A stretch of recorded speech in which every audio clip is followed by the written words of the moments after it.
this piece you did. Hey, so-and-so, you need to spell check better. Hey, so-and-so, let's get together and do something. Let's get our wives together or our partners together and go out and hang out and have a grandiose time. I will probably do that. I sit next to my good buddy Tyson Alger, who's a great friend of this show and this station. I sit next to him up in the press box for Timbers games.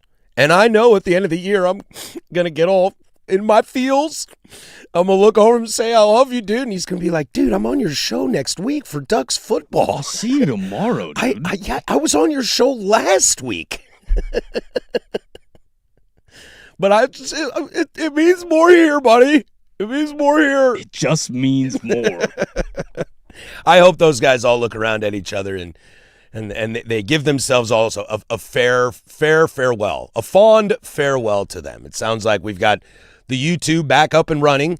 Nice job, Casey, over there for figuring that out. We're always trying to improve and troubleshoot. And for somebody over here on this side who can understand it when you explain it to me, but couldn't figure it out if you paid me $100, much appreciate. Much appreciate.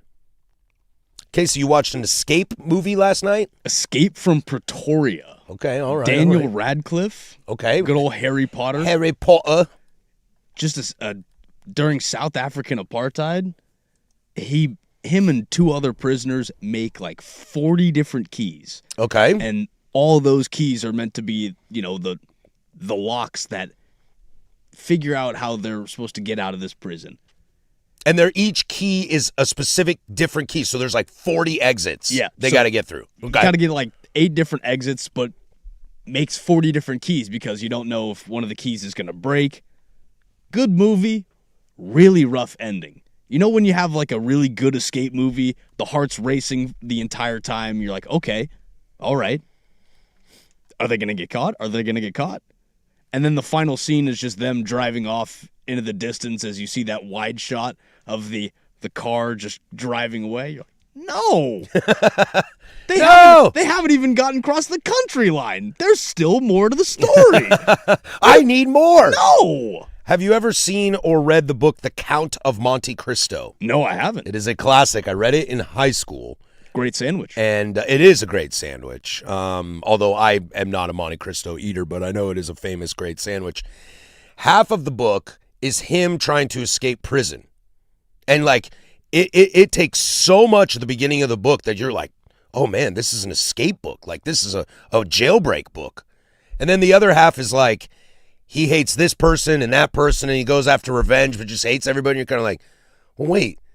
That's the time you don't want to see what happens afterwards. What? You just wanted him to Why didn't he just stay? You just wanted him to get out of jail and then like get on a boat and sail somewhere and live happily ever after. And he's like, nah, instead of doing that, I'm going to go scorched earth and kill and hate everybody. It's not always good to see the aftermath. The Great Escape. I watched that movie not too long ago. Oh, Excellent film. Steve McQueen, World War II, concentration camps in Germany. It's great, but spoiler alert, like everybody dies. And so you see them get out, and instead of them just running into the woods, and they live happily ever after. One dude made it on the train, yes. The dude on the bicycle. There's a couple. The two dudes on the boat, they make it as well, I believe. Like some make it, but of like the 42 who escape, 3 live.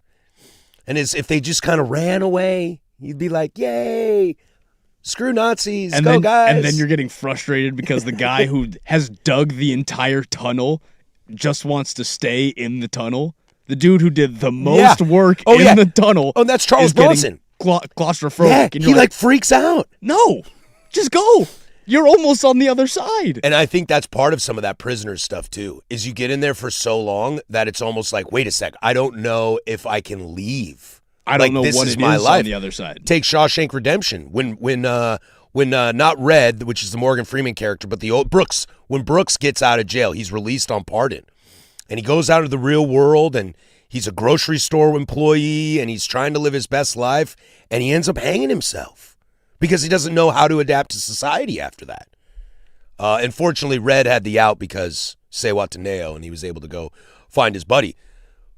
Maybe post-jail is not the best sight you want to see. Have you ever been to an escape room? I have not. I feel like I would do really good, but the group I have to be with, it's got to be selective. And I think I take it a step further in the sense that I would love to be in an escape room situation. I don't know how to sign up for one of those places. There's a bunch locally, and be able to gaslight myself into truly believing that I could perish. Like, that the danger is real. Like, if I see a teenager running the desk, it's like, well... Yeah, you know what I mean? I know all I have to do to get out of here is get through that guy. Yeah, or just basically put up my hands to the cameras and say, guys, I'm freaking out right now. I really need this to end. I think I'd have to be, immersed in it I think it'd have to be like a Maze Runner type thing for me to really get caught in it. Like a day-long, multiple-day, week-long, find your way out of it. Did you ever see the movie The Game with Sean Penn and Michael Douglas? No, I haven't. So, I guess I'm going to spoil it. It's 30 years old anyway. But Michael Douglas is this high-end exec who gets an invitation to play this game company. And he's like, this is really dumb and boring. I don't want to. They're like, fine, you can walk away whenever you want. But what he doesn't know is they don't walk away. And so he really thinks is cars are crashing, trying to kill him and all this stuff, and he really has to. Figures out in the end it was still the game. If you could do something like that, I get out of work and there's I look out all the windows and I see things on fire and the building's on lockdown, and boss man Cooley runs to me and he's like, you got to go down these stairs right here into the bomb shelter.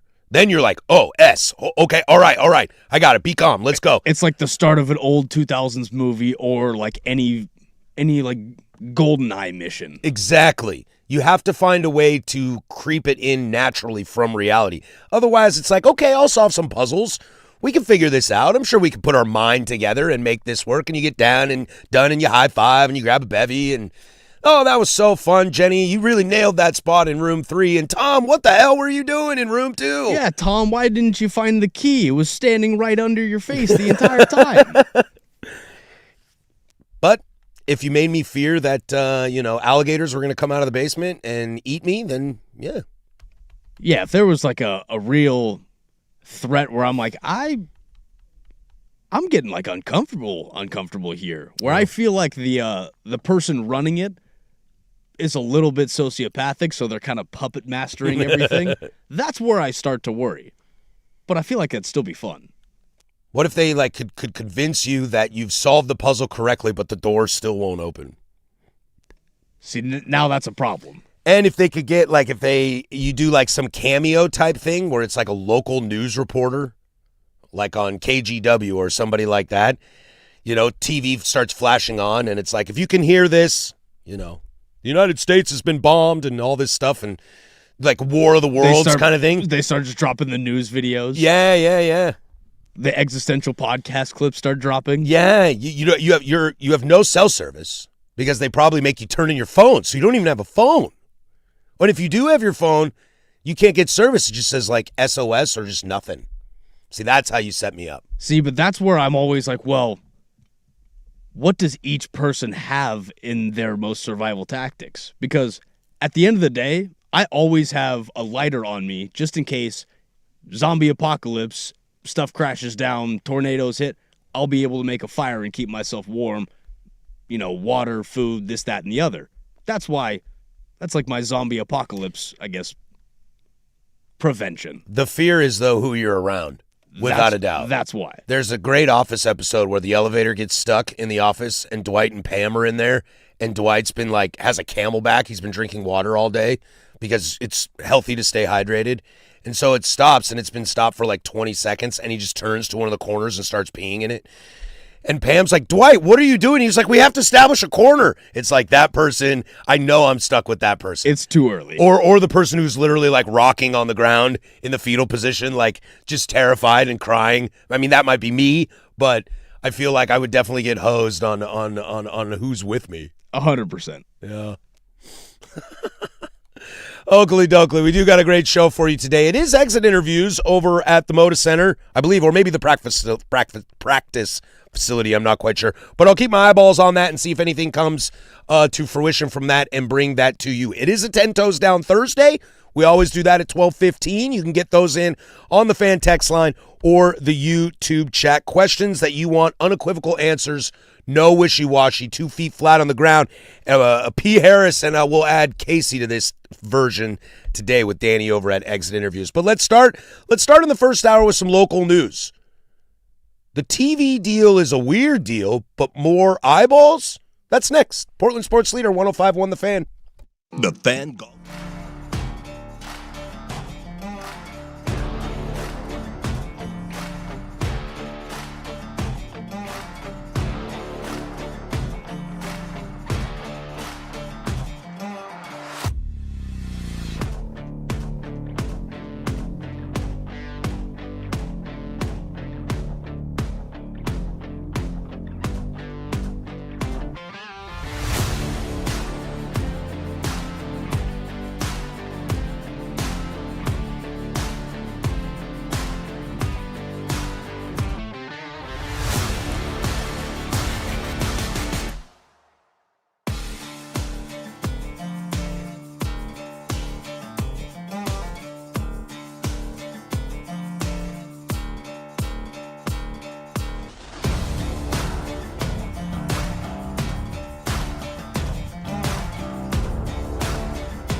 .17 here, Portland Sports Leader. Don't you forget it. We are live from the shadows of the historic Fremont Bridge, 503-864-6326. Or you can join us over on the YouTubes. 105.1 The Fan is the channel. Like, subscribe, jump in the chat, but be nice in there, guys. Be nice to each other. Be nice to each other. A lot to get to this hour from a local perspective. Oregon State steps up and decides that they were wronged and they're taking it to court. We got Ducks going overseas, so we'll hang out locally for a lot of fun. We'll do some football in hour number 2. And I sat down with Alex Bonite, the defender for the Portland Timbers, on our Timbers fan show on Tuesday night. We'll have that audio for you as well. 10 Toes Down at 12:15. But we'll start here in college football a little bit and the local angle of it. It was just announced a few days ago that ESPN is going to be carrying the CW network on their app and their unlimited plan for the next season. It also includes basketball from the ACC, or football and basketball from the ACC, Pac-12, and Mountain West conferences, some NASCAR stuff, some WWE stuff, some bowling stuff, PBR bull riding, AVP volleyball, etc. ESPN is doing their absolute best and hardest to be a one-stop shop for sports. Now, I think we all know over the years, ESPN as a product hasn't always been our favorite. There's a little bit to be desired. What I've always said about ESPN and their coverage is when they do games, it's really solid. Monday Night Football, Joe Buck and Troy Aikman, I love that show. College Game Day, excellent, whether you're talking ABC or ESPN. I think it's the talking head show that drives people crazy so much. I think so. From them, even though Game Day is a talking head show, but it's like kind of the best talking head show outside of Inside the NBA, which, funny enough, is now on ESPN too. Also, I should say. But when it comes to the Pac-12, and, I live in the Pac-12 as a Washington State alumni, and we at the station here, we cover and keep track. You are an Oregon State alumni, Casey. I know Brandon Sprague is as well.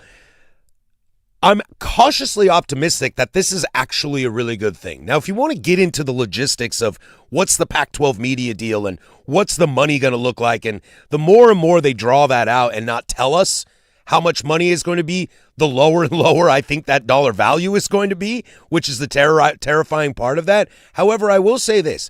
If ESPN is going to succeed, and if in their endeavor of the app and the unlimited and be a spot where you can watch Bundesliga and you can watch, day 1 and 2 of the Masters, and you can see the Australian Open qualifying rounds. If they want to be that place and people start getting accustomed to just, if I'm going to only own one subscription, I'm going to choose ESPN. I want my college football, I want Monday Night Football, and I'll be good. If you want one subscription, you want one that can encompass as many sports as you possibly can. Exactly. And if that is going to put more eyeballs on the Pac-12, if that's going to put more eyeballs on Pac-12 After Dark, which I think if they don't run with that, and I'm not talking like promote it, I'm talking run with it. Like, this is our flagship. Hell, do a game day type situation that starts at 6, leading up to the 7 o'clock kick.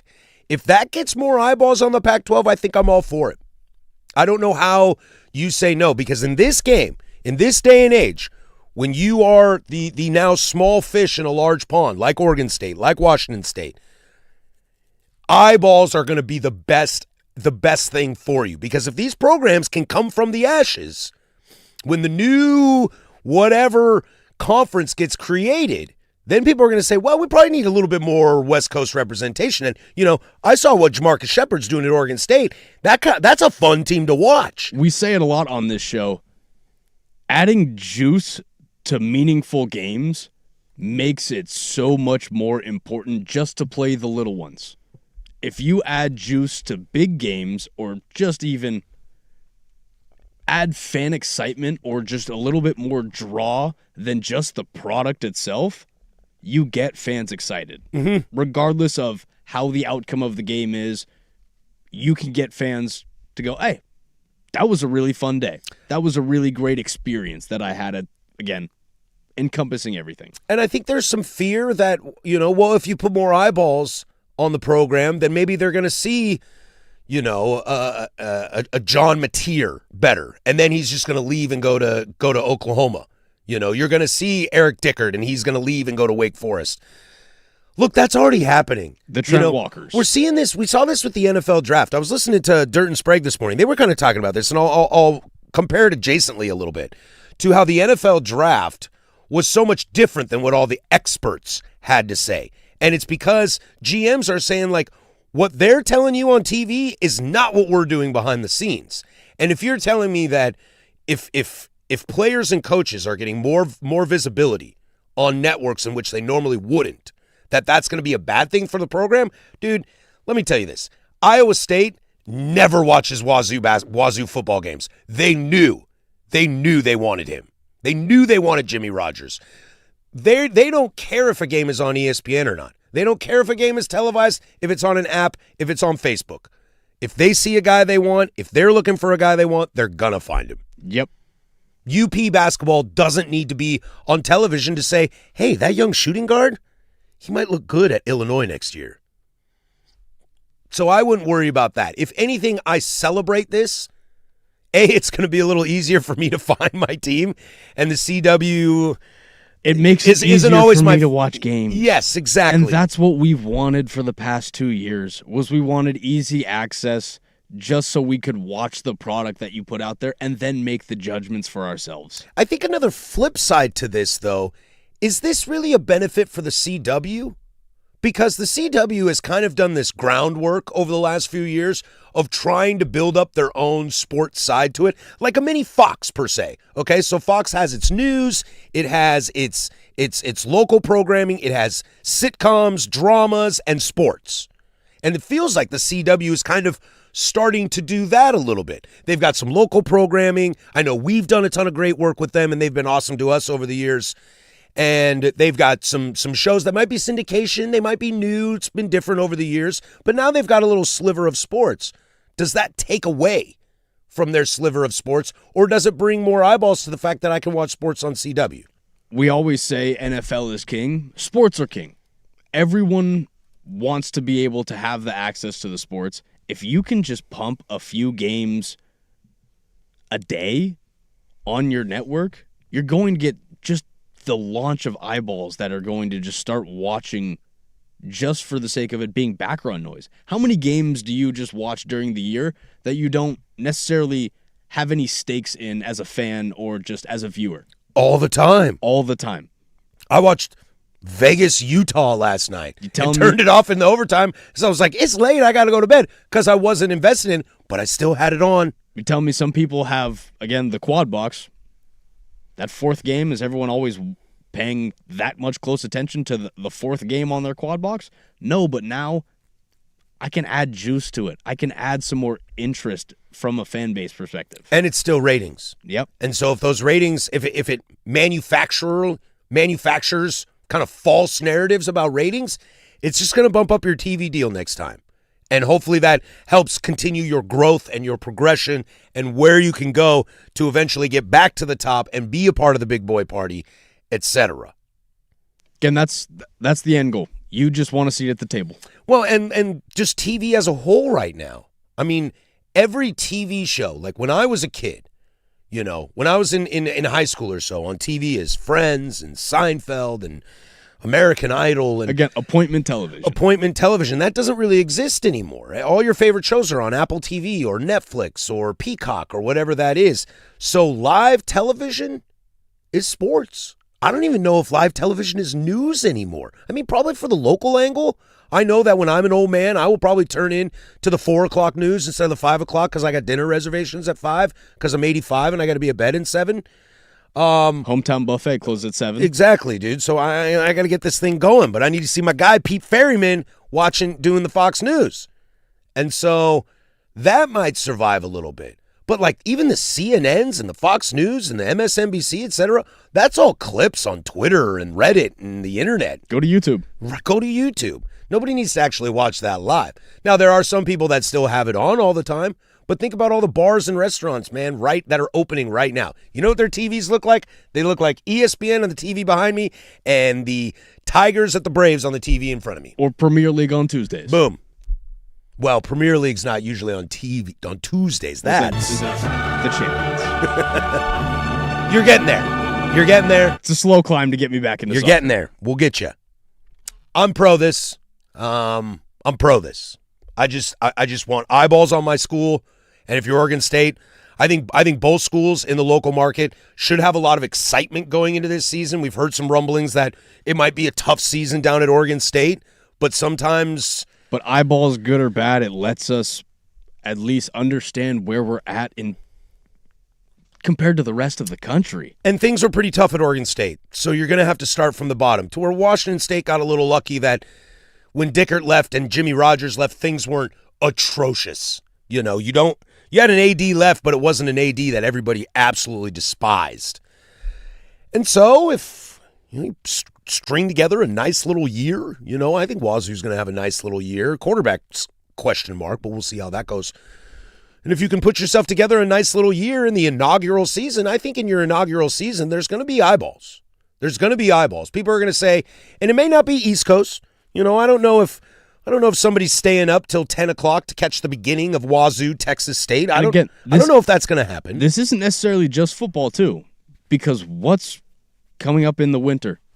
Oh, Pac-12 is a basketball conference. Pac-12 is a basketball conference. That's a basketball now. You're telling me Gonzaga and this brand new Beavers roster aren't going to get people excited about who's going to come out of this conference? And if you have a good showing with a good product and good production and an easy way to find it. Look, dude, we're junkies. Most people listening are junkies. We have to remember that we are a small sliver in the large pie of society. We as sports fans can very easily kind of shadow box ourselves into thinking that sports is everybody's life. Very much a tunnel vision. Yeah, and it's just not, but it is for most of us that listen.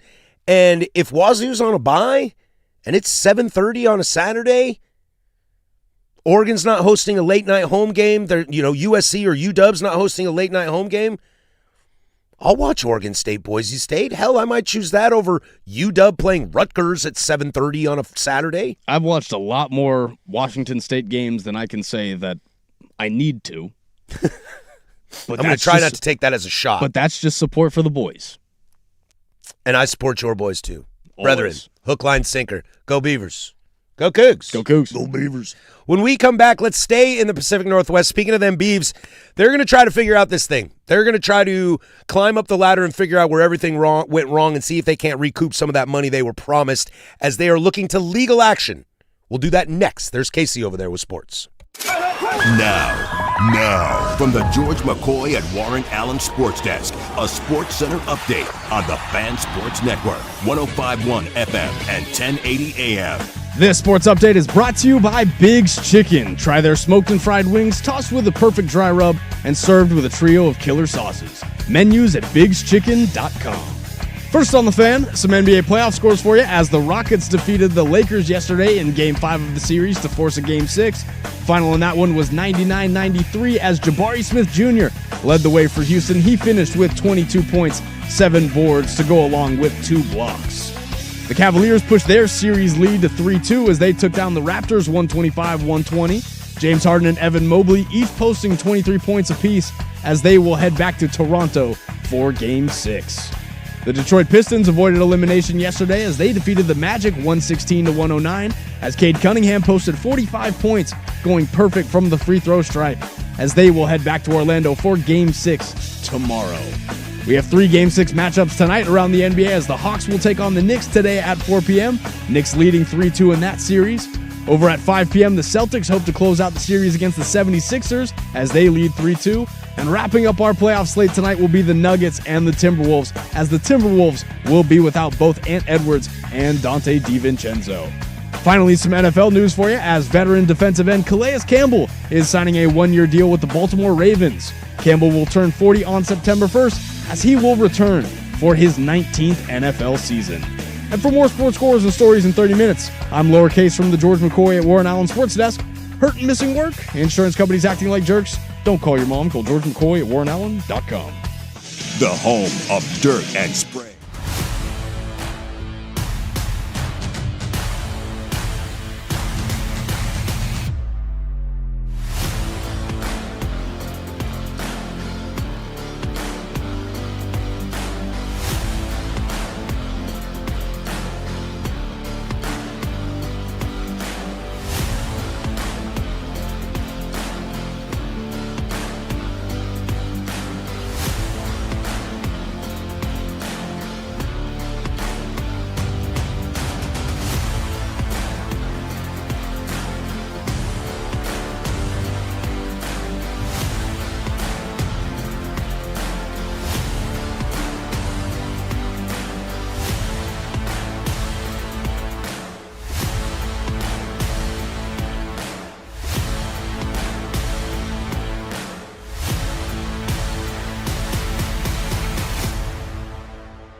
We'll get to the Oregon Ducks as well and just do a clean sweep here in the Pacific Northwest. We'll talk a little Blazers in the Big Nooner today, as it is exit interviews. Some quotes are coming in from some players. I believe Drew Holiday has already spoke. I believe Shaden Sharp has spoke. And we'll kind of follow those throughout the day a little bit, but maybe save a lot of it and just kind of dump on you guys in the 12 o'clock hour. And Danny will be back tomorrow, and hopefully we've got some good audio, some good reactions to what's going on over there. As it's kind of a big day over there, I would imagine, for exit interviews. It's been a just very polarizing situation going on over there. But speaking of polarizing situations, we've got Blueprint and Oregon State University. Now, it sounds like Damnation has filed a lawsuit. Damnation is the NIL collective at Oregon State, if you are not familiar. They have filed a lawsuit against Blueprint Sports. Basically, quote, straightforward breach of contract case is what was filed in the U.S. District Court here in Portland. They're the co-founder, Kyle Bjornstad, I believe is how you say his name, seeking $155,000 plus in damages, representing principal, interest, additional interest fees, and attorney fees. The reality of this whole situation, I don't want to bore anybody with the logistics, the legal aspects of it, because I'm not a lawyer. I don't understand that stuff. Not a good spot for me. But kudos to Oregon State for going after this. The only problem I think that you run into in this situation is that they signed up for work from a company that I probably would have never signed up for in the first place. This is this weird area you're seeing. It sounds like the Big 12's got some private equity deal going through that's about to happen. The Big 10 has talked about this a lot. The SEC, they're going to always puff their chest and say that they don't need that money and they can do it themselves. But the future of money in college football is very much up for grabs, and people aren't quite sure exactly how this is going to go. Did Oregon State make a mistake probably in the Blueprint Sports Media deal? Yeah, they did, but hell, I'll give them credit for going after it, because it sounds like it was an absolutely disaster. This lawsuit is, quote, the latest fallout from the failed business deal. I just don't know legally enough how this works. But again, as I always say, and rooting for my brethren down there in Corvegas, I hope they figure this out, because money right now to schools like Oregon State, even if they're able to get, $750,000 back out of this, or hell, what if it's like $10 million or something like that? That is going to go a long way for these programs. Money is everything right now. $750K, that's a nice NIL deal for a player at Oregon State. Cash rules everything around me. You got it, bud. Wu-Tang's for the children. And I hope this is also a lesson for everybody to be careful who you're getting in bed with, who you want representing your team, because Oregon State, look, I don't want to kill them. I think however it went down in the moving on from Scott Barnes situation, it sounds like, despite people not really wanting Scott Barnes to be the guy at the helm making these calls, so far so good in the football and basketball hires. It sounds like football might struggle on the field, but that doesn't mean Jamarcus is a bad hire. I do have a tweet from Kyle Bjornstad that was 20 hours ago. Hit me. He said, I won't be commenting on the matters between myself and Blueprint Sports and or Oregon State. I have the best civil attorney litigator in Oregon, and I sleep well at night knowing Bonnie Richardson and her amazing Allegiant Law team have my back. Hashtag never yield, with a gif of MJ doing the finger wag. Do you think if you're him, do you still love Oregon State? I think it's a little bit of sour grapes, but probably a little. That's a tough one. Yeah, I love my Cougs. I love my Cougs. Unconditionally, unapologetically. Are there things they've done that I've disagreed with? Yeah. Well, do you know that my degree from Washington State University doesn't have a program anymore? They shut it down. I was there in the protests.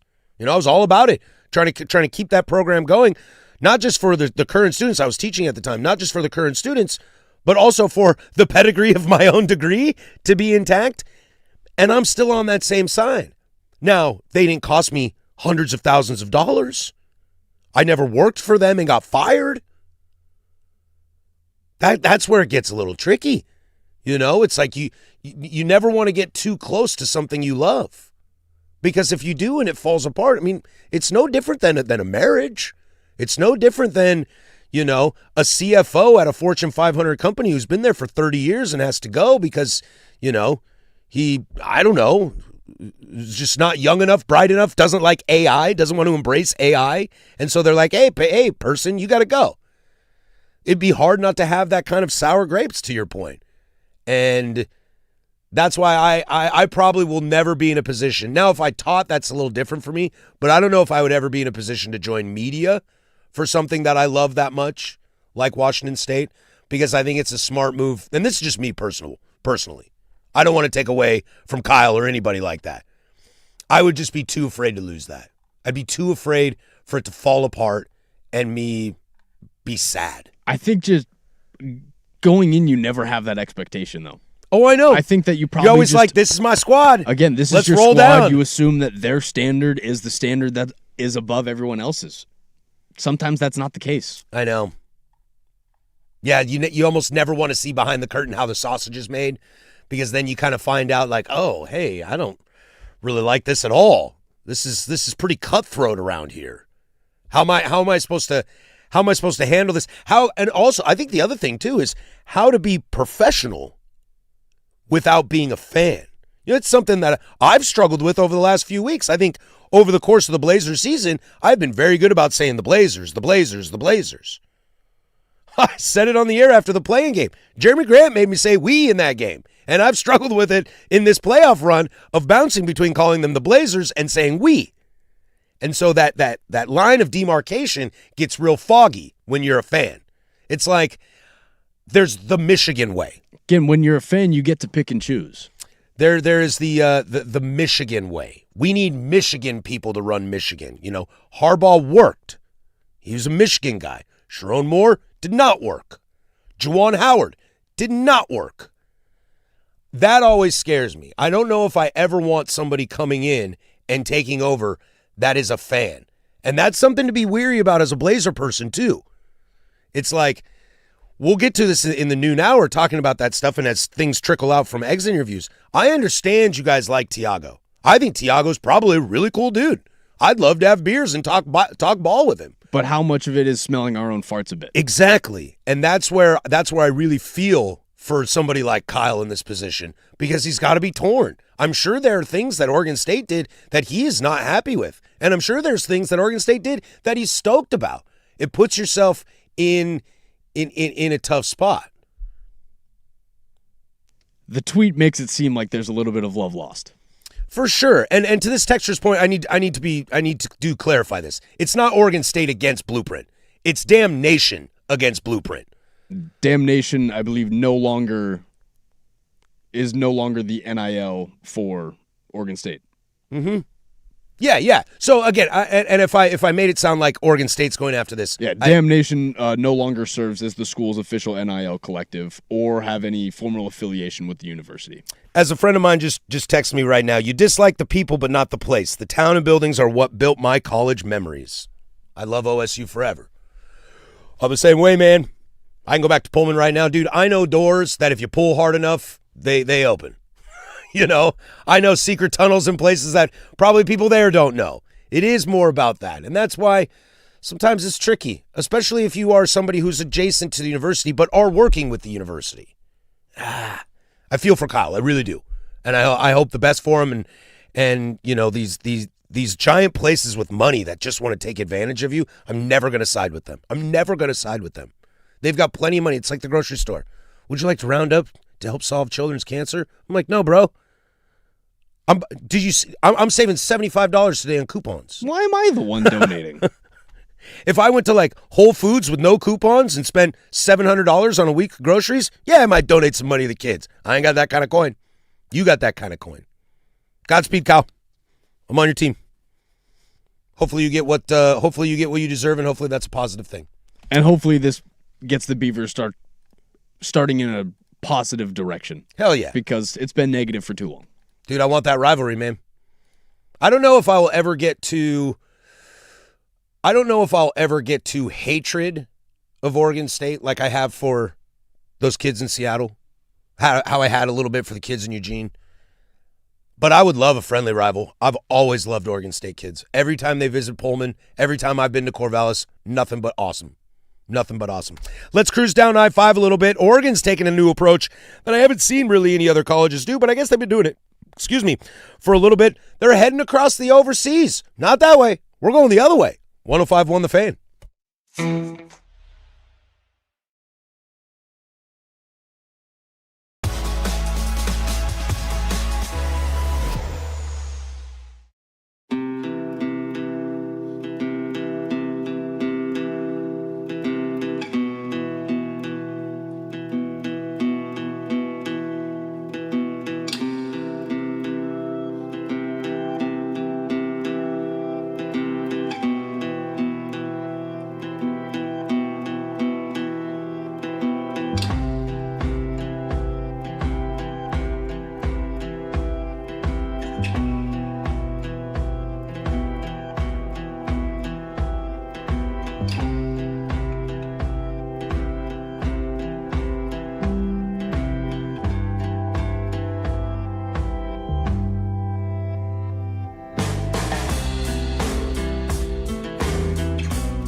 Shaden Sharp just spoke at Media Day, and I'll tease this. We'll get to this at the top of the 11 o'clock hour. I think this is worthy of jumping into. Hell, screw it. Let's just do it right now.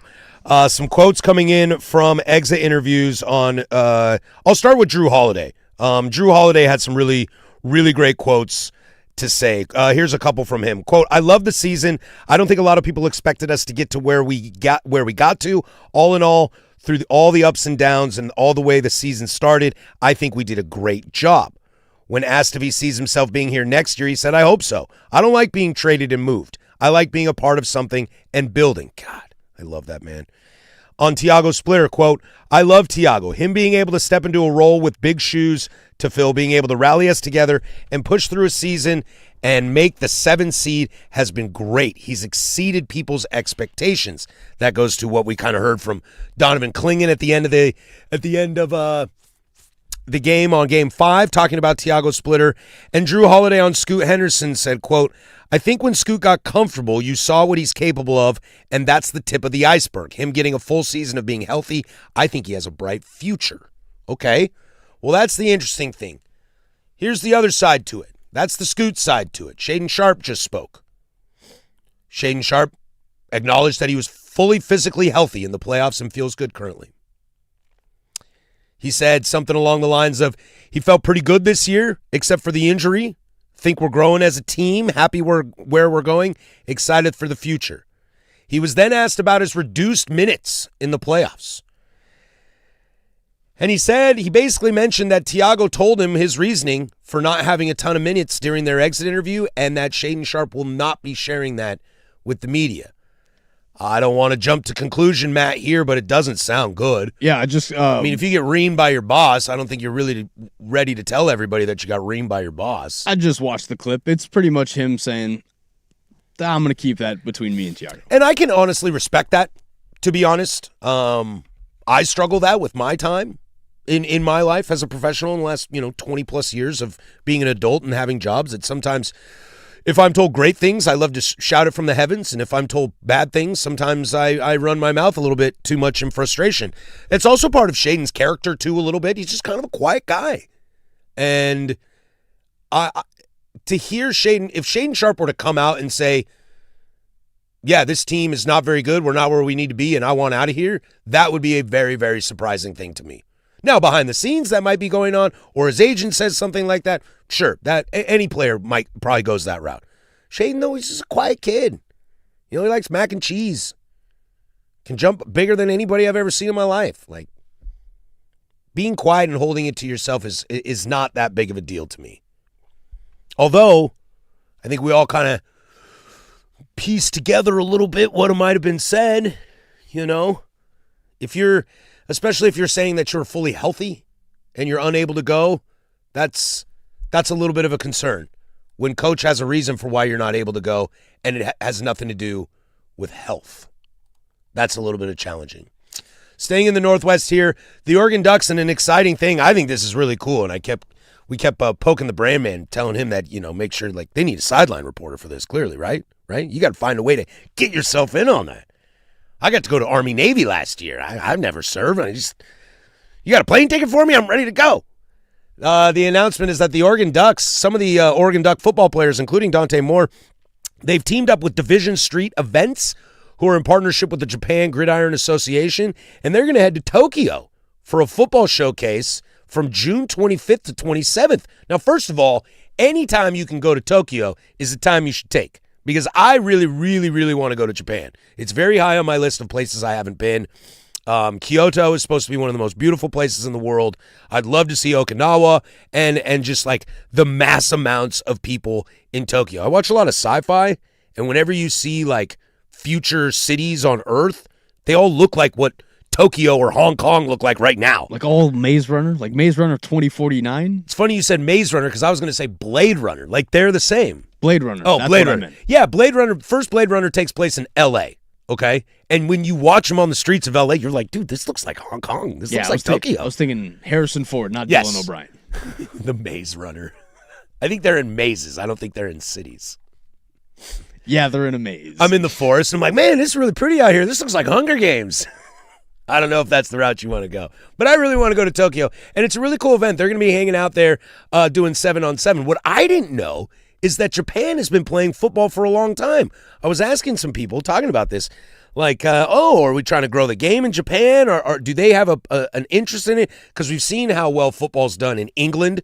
Like, they are, especially the youth, like Casey, I'm talking younger than you, like high schoolers, primary students in England, they are obsessed with the NFL right now.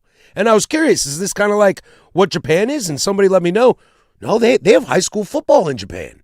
Yeah, they've been playing since World War II. I didn't even know that, but it makes sense. Some American infusion of culture over there. I didn't even know that. This is going to be a 7-on-7 drill. And again, I give a lot of kudos to Dan Lanning. I'm sure he's not the guy who set this up, but creating a program that is able to take your players somewhere and be teachers is going to make them better leaders. It's going to make them better men. It's going to make them better contributors to society. And it's those little things that you do. Even if you're somebody, it sounds like mostly offensive guys are going, which makes sense. It's 7-on-7. 7-on-7. That even skill if you're, position. Yeah, even if you're somebody that didn't get to go, if you're Emmanuel Pregnon last year and you don't get to go, you're still kind of like, man, this program really is something. And I think if you're a 5-star receiver, if you're a 4-star tight end and you're looking at like, this is kind of the opportunities you can have at Oregon. I don't see Ohio State going over there. I don't see LSU going over there. I like these ideas of it's kind of the Kayvon Thibodeau thing. I thought he was fascinating to me that he got into Bitcoin. He got into currency. And I was like, I don't know if that's my route that I would have gone, but I like the idea that we can give you more that will benefit your life long term than just a bag. Like Dante's getting a bag, but he's also going to get experience of traveling overseas and teaching. It's more than just football. Yes. It's really community at the end of it. And that's what people want out of their programs. And I know at the end of the day, if you're Underwood at Michigan, and you can get $10 million to go play at Michigan, or you can go to Oregon and get $8 million and go to Japan for 2 weeks. A lot of kids are probably going to take the extra $2 million. I understand that. But some of the kids that don't, those are the kids you want in your program. Because the skill's there. Because it might pay off more in the long run. The skill's there, and I trust your brain more. You're thinking. You're trying to find ways. This isn't just chocolate vanilla.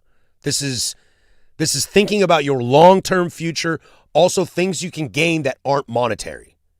And, dude, I am a thousandaire. I'm not a rich person by any means. Most of my life I've been a hundredaire. The idea of saying no to $10 million instead of $8 million, I know is silly. It's laughable.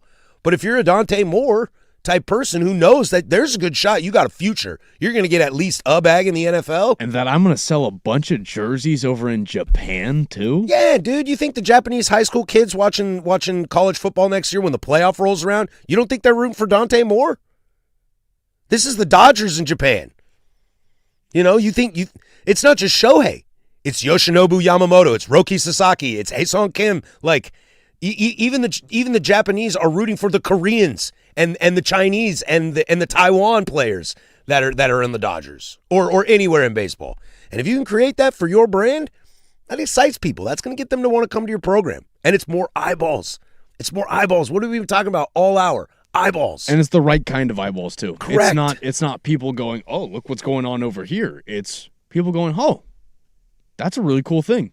That's going to help grow their brand. That's going to help expand the game, possibly. Mom, I want to go to Ohio State or Oregon. I can't decide. Mom says you should go to Oregon. You're going to get your money. You're going to play no matter where you go. And that guy might teach you something. Because let's be real. The degrees are out the window. Some guys are getting degrees. Probably not.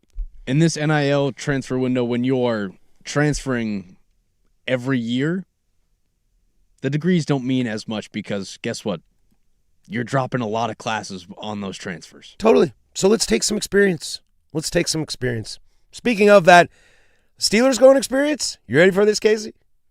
They know what they want, but do they know what they want? I'm not ready for this. Hour number 2, 105.1 The Fan. I've always...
Now, from the George McCoy at Warren Allen Sports Desk, a Sports Center update on the Fan Sports Network, 105.1 FM and 1080 AM. First on the Fan, some NBA playoff scores for you as the Rockets defeated the Lakers yesterday in Game 5 of the series to force a Game 6. Final on that one was 99-93 as Jabari Smith Jr. led the way for Houston. He finished with 22 points, 7 boards to go along with 2 blocks. The Cavaliers pushed their series lead to 3-2 as they took down the Raptors 125-120. James Harden and Evan Mobley each posting 23 points apiece as they will now head back to Toronto for Game 6. The Detroit Pistons avoided elimination yesterday as they defeated the Magic 116-109. Cade Cunningham posting 45 points and going perfect from the free throw stripe as they will now head back to Orlando for Game 6 tomorrow. We have 3 Game 6 matchups tonight around the NBA as the Hawks will take on the Knicks today at 4 p.m. Knicks leading 3-2 in that series. Over at 5 p.m., the Celtics hope to close out the series against the 76ers as they lead 3-2. And wrapping up our playoff slate tonight will be the Nuggets and the Timberwolves, as the Timberwolves will be without both Ant Edwards and Dante DiVincenzo. Finally, some NFL news for you as veteran defensive end Calais Campbell is signing a 1-year deal with the Baltimore Ravens. Campbell will turn 40 on September 1st as he will return for his 19th NFL season. And for more sports scores and stories in 30 minutes, I'm Lower Case from the George McCoy Warren Allen Sports Desk. Hurt, missing work? Insurance companies acting like jerks? Don't call your mom. Call George McCoy at warrenallen.com. The home of the Fan Happy Hour with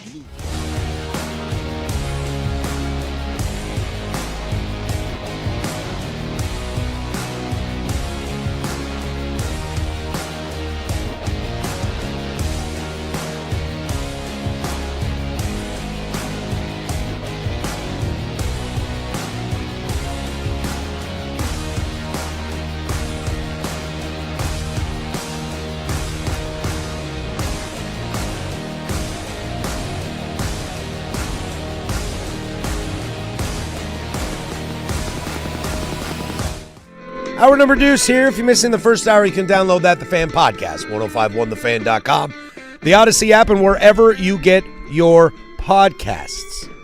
If you missed Dirt and Sprague this morning, you can catch them on the YouTubes or the Odyssey app. If you want to hear Jason Sukanik roast Joe Fisher for stealing his yogurt on primetime yesterday, you can find that, the Odyssey app, 1051thefan.com, or YouTube. Rewind, fast forward, except for in the future, for that would be impossible. R.I.P. Joe Fisher. Gunned down in his prime. I owe a lot to Joe. He's been a great friend of mine over the years. I will say something nice at his funeral. If there's anybody in this building that I'm not going to steal food from, it's Jason Sukanik. And honestly, the man who sits to my left, Danny Marang. I don't think you should get in the way of him and his, what does he call it? Bro chowder? Bro chow? What is that thing that he eats every morning? Bro kibble. Bro kibble. Just houses that thing. Might lose a hand if you reach I too was close. just about to say that. If you got close, it would just hit the spoon and go right in, and adios to that. Danny's out at exit interviews, the Blazers. We're kind of keeping you updated on that. We'll have a conversation with him tomorrow about what he learned from there, play some audio for you and all that kind of stuff. I'm trying to follow what's going on there. It sounds like Drew Holiday, Shaden Sharp have spoke. and we'll keep you updated on that. We will have a conversation in the Big Nooner. I asked the question, what do you want from the Blazers? Just like, what do you want? It can be open, players, venue, etc., and I will share my thoughts as well. It's a 10 Toes Down Tuesday. Excuse me, it's a 10 Toes Down Thursday. We do that at 12:15, 503-864-6326. This hour, I will play for you an interview. Jake Zivin and I, we host Timbers Fan on Tuesday nights from 7 to 8 p.m. We sat down with Alex Bonite, the Timbers defender, kind of talked a little Portland, a little being a defender. He scored the game-winning goal. We'll have that for you this hour as well, plus web gems. But let's get to a little NFL. Figured it's me in lowercase today. We can have a little funsies with some NFL stuff. And we start with a team that's near and dear to your heart, my friend. No, the Yankees have not started playing football. This is the Pittsburgh Steelers. They have placed the rare right of first refusal tag on Aaron Rodgers. I don't know if I've ever heard of this tag. Do we know the last time this was actually used on somebody? Oh, I found it. On running back LeGarrette Blount in the 2017 offseason. Oregon Duck legend LeGarrette Blount. Was 2017 the year after he left Pittsburgh? He led the NFL with 18 rushing touchdowns in 2016. I don't know that. So that probably would have been his last year in Tampa Bay. Maybe. But what's interesting to me on this is it's not just the Steelers per se, and we can have fun with you, Casey, in a moment about the Steelers. It should never be underrepresented how important the quarterback position in football is. And I think we all know that. I don't want to mansplain. I'm not saying people need to learn this. You shut up. You need to learn this. That's not what I'm saying at all. It's the way that certain teams view how important that is. There are franchises in the NFL, and some of this relates to Ty Simpson being drafted by the LA Rams. There are some teams in the NFL that just refuse to be bad. We've talked about tanking in the NBA ad nauseum. Tanking doesn't really exist in the NFL. If you're not trying hard, you're going to get hurt, and you can get hurt badly. I think some teams, it's just roster construction. The Raiders are just not good. The Giants had some injuries, and they're just not ready last season. But there are teams like the Pittsburgh Steelers, the LA Rams, that are just like, we don't suck. And we're willing to put the right of first refusal tag on an aging Aaron Rodgers. We're willing to draft Ty Simpson in the first round, which is a massive reach, because we are so desperate for average quarterback play at worst to keep this thing rolling. And that's why they keep harking back on Aaron Rodgers. And for the Pittsburgh Steelers personally, or specifically, Casey, you've been on the Will Howard train. And I don't blame you for being on the Will Howard train, because Aaron is at this point is a mediocre quarterback, is an upper echelon mediocre quarterback. Does anybody think if Aaron Rodgers is on the Buffalo Bills instead of Josh Allen that they're going to the Super Bowl? Does anybody think if Aaron Rodgers is on the Baltimore Ravens instead of Lamar Jackson they're going to the Super Bowl? I don't think so. But the Steelers are so terrified of starting a kid that they want to protect themselves. They'll get a compensatory pick, something down the lines like that, if he decides to go somewhere else. But they're also just so tied to him and so scared to be absolute garbage. What if Will Howard's not QB1? What if Drew Aller won't become QB1? Then, oh my God, what do we do? And that's the crazy thing about some of those franchises. Look at the Miami Dolphins, for example, right now. We're gonna have some fun with mock drafts here in a minute for 2027. The Miami Dolphins have Malik Willis. That is not the franchise savior. He might be pretty good for a couple of years, but they are ready to say, you know what? We're okay. Seems like a placeholder. We're okay. We got a placeholder in here. We already know that we're not going to be good this year. Let's make really good of our draft this year, which is questionable if they did or not. And then next year, they're picking 1, 2, or 3. And they're getting Arch, Dante, Julian Saint. I have my opinion on those quarterbacks per se. But I wonder, is it too early in Pittsburgh for Mike McCarthy to be thinking Will Howard? It's not. I don't think so. It's not too early for Will Howard to be thinking Will Howard. You got that audio? I do. What do you feel about it? Who's going to be our quarterback? You know more than me. We're getting to the Cam hot Hayward. stuff quick, Cam. Hey, I'm here, man. I don't know what Aaron's going to do. If he wants to come back, I'd be more than happy to, spend another year learning from him. But If he doesn't, I'm ready. And, I know I have to be. And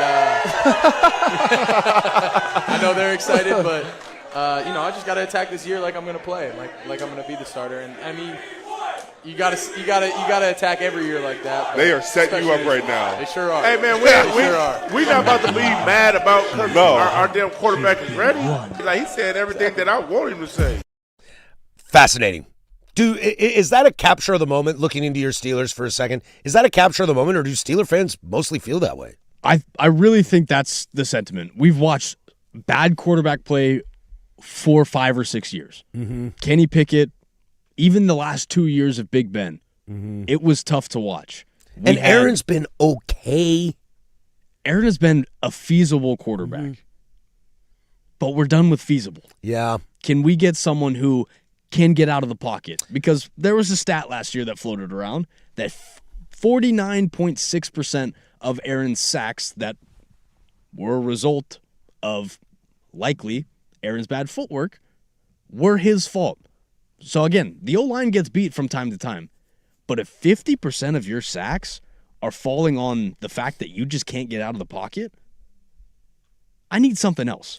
I also think it's strange, too, from a standpoint of, there are certain teams that, like, Browns fans are miserable, right? Jets fans are miserable, right?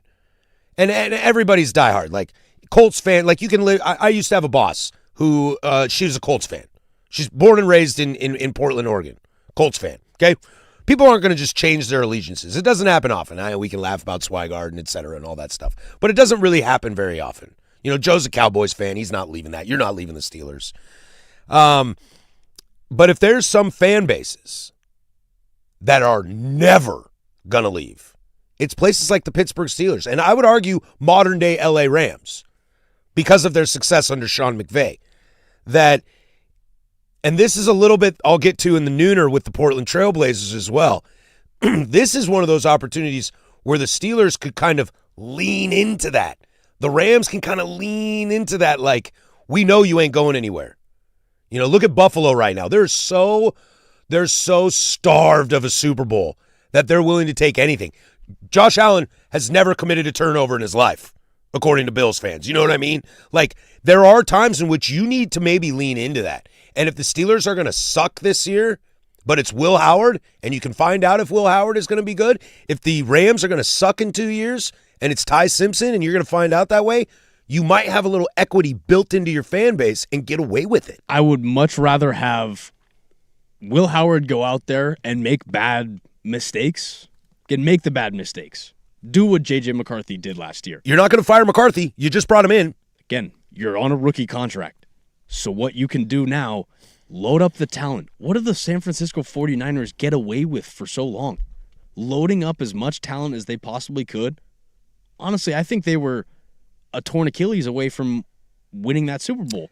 And if Dre Greenlaw doesn't jump up and down going out of halftime, that game, that second half, is a lot different. And Shanahan obviously has his own issues with not running the ball in the second half, but the Niners still have a lot of success just by loading up on talent. The Niners are a great example, Casey. Think about the quarterbacks that have run through there since Alex Smith and Colin Kaepernick, okay? It's been putrid and then worse and then the worst quarterback in the NFL. And then you landed on Trey Lance. That was a disaster, but you got Brock Purdy out of it. Guess what? Those fans didn't leave. And Mac Jones still won you games. Boom. Mac Jones, I think it's a small minority, but I heard people screaming that Mac Jones should maybe do the starting job there in San Francisco. Mac Jones, I think, can start over like 5 or 6 starters in the NFL right now. But when you load up your team on talent that like surround your quarterback, who maybe doesn't have the highest of ceilings that you've predicted, if he can just go out there and be feasible and be serviceable, complete the passes, not turn the ball over, that's what you want. Now, I know the Niners traded up in that draft to get Trey Lance, but if they were that bad that they finished with the 3rd overall pick, again, lean into it. Your fan base ain't going to run. If the Jets, who we all think had a really, really good draft this year, but are still lacking in that one position, rumors are they're bringing in Russell Wilson as QB2. That disgusts me, him and Geno in that room together. But if they are bad again, Jets fans are just like, I can't handle this. The famous little kid who's like, why do I do this to myself? Like, F you, Dad. I'm so mad you did this to me because this is miserable. But the Steelers, the Niners, the Rams, the Packers, like, you got a little equity with your fans, and you might need to pick and choose when to do it. Can't do it all the time. But I'm with you. When you're the Steelers, and this is why I kind of backed the Ty Simpson pick. Did they reach? Yes. Could they have used it on something to win now? Yes. But I backed the Ty Simpson pick because you're looking ahead and you're willing to take the risk because you know that time's going to come. Again, Brock Purdy was selected with a compensatory pick from what previous quarterback? I don't know. C.J. Beathard. Boom. C.J. who? So if you got rid of C.J. Beathard, he goes and plays 1 year in Jacksonville. You got a compensatory pick out of that. And at $2.99, Mr. Irrelevant, you got yourself Brock Purdy, who brought you to a Super Bowl. Let's tie this on. Let's keep going. Let's look at some 2027 mock drafts. Speaking of quarterbacks and teams that need them, we'll take a peek at that. Other some key positions who can line themselves up. Again, not to tank in the NFL this year, but to put themselves in a pretty good position. We'll go there next. 105.1 The Fan. The Fan.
503-864-6326. That's the fan text line.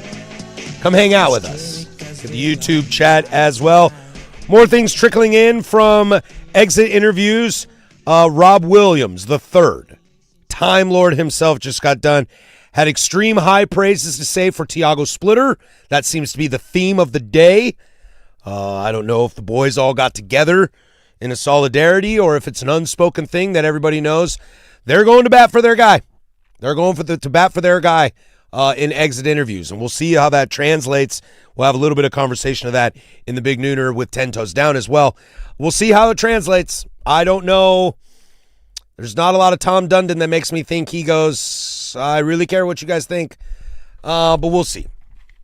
We'll see. You can also join us June 23rd as Toyota presents the Fan Golf Classic at Langdon Farms Golf Club. Foursomes are on sale now. You can choose between the morning or afternoon rounds, but get your group signed up soon because they fill up fast. Sounds like there's only about a handful left in the afternoon. So if you're an afternoon guy like myself, you might want to get into that. It's the most fun day in golf with activations and tastings all around the course. The infamous Angels Envy Bourbon Par 3 6-hole, where all of our hosts, Dirt, Sprague, Luke, Isaac Suk, Danny, and myself will all be posted up to heckle and admire your shots. Of course, we'll keep you fed with a post-round meal thanks to our friends at Matt's Barbecue.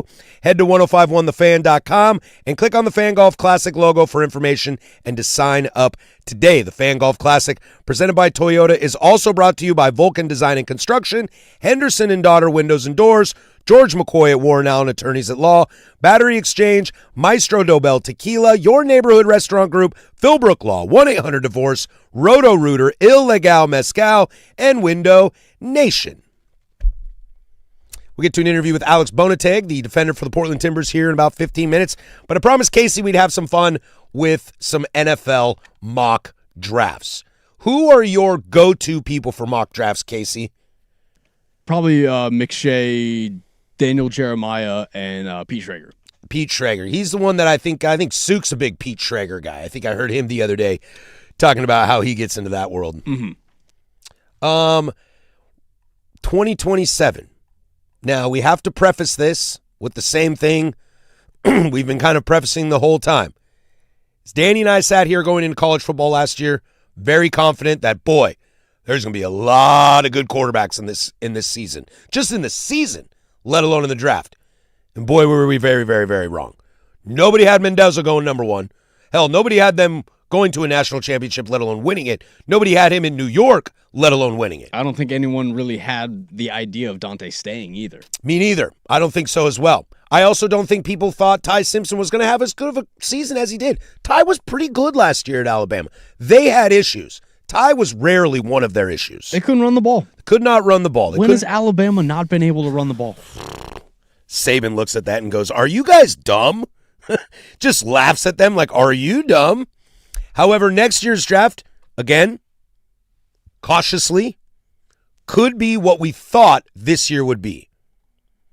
You have Arch Manning, you have Dante Moore, CJ Carr, does Julian Sayin come out?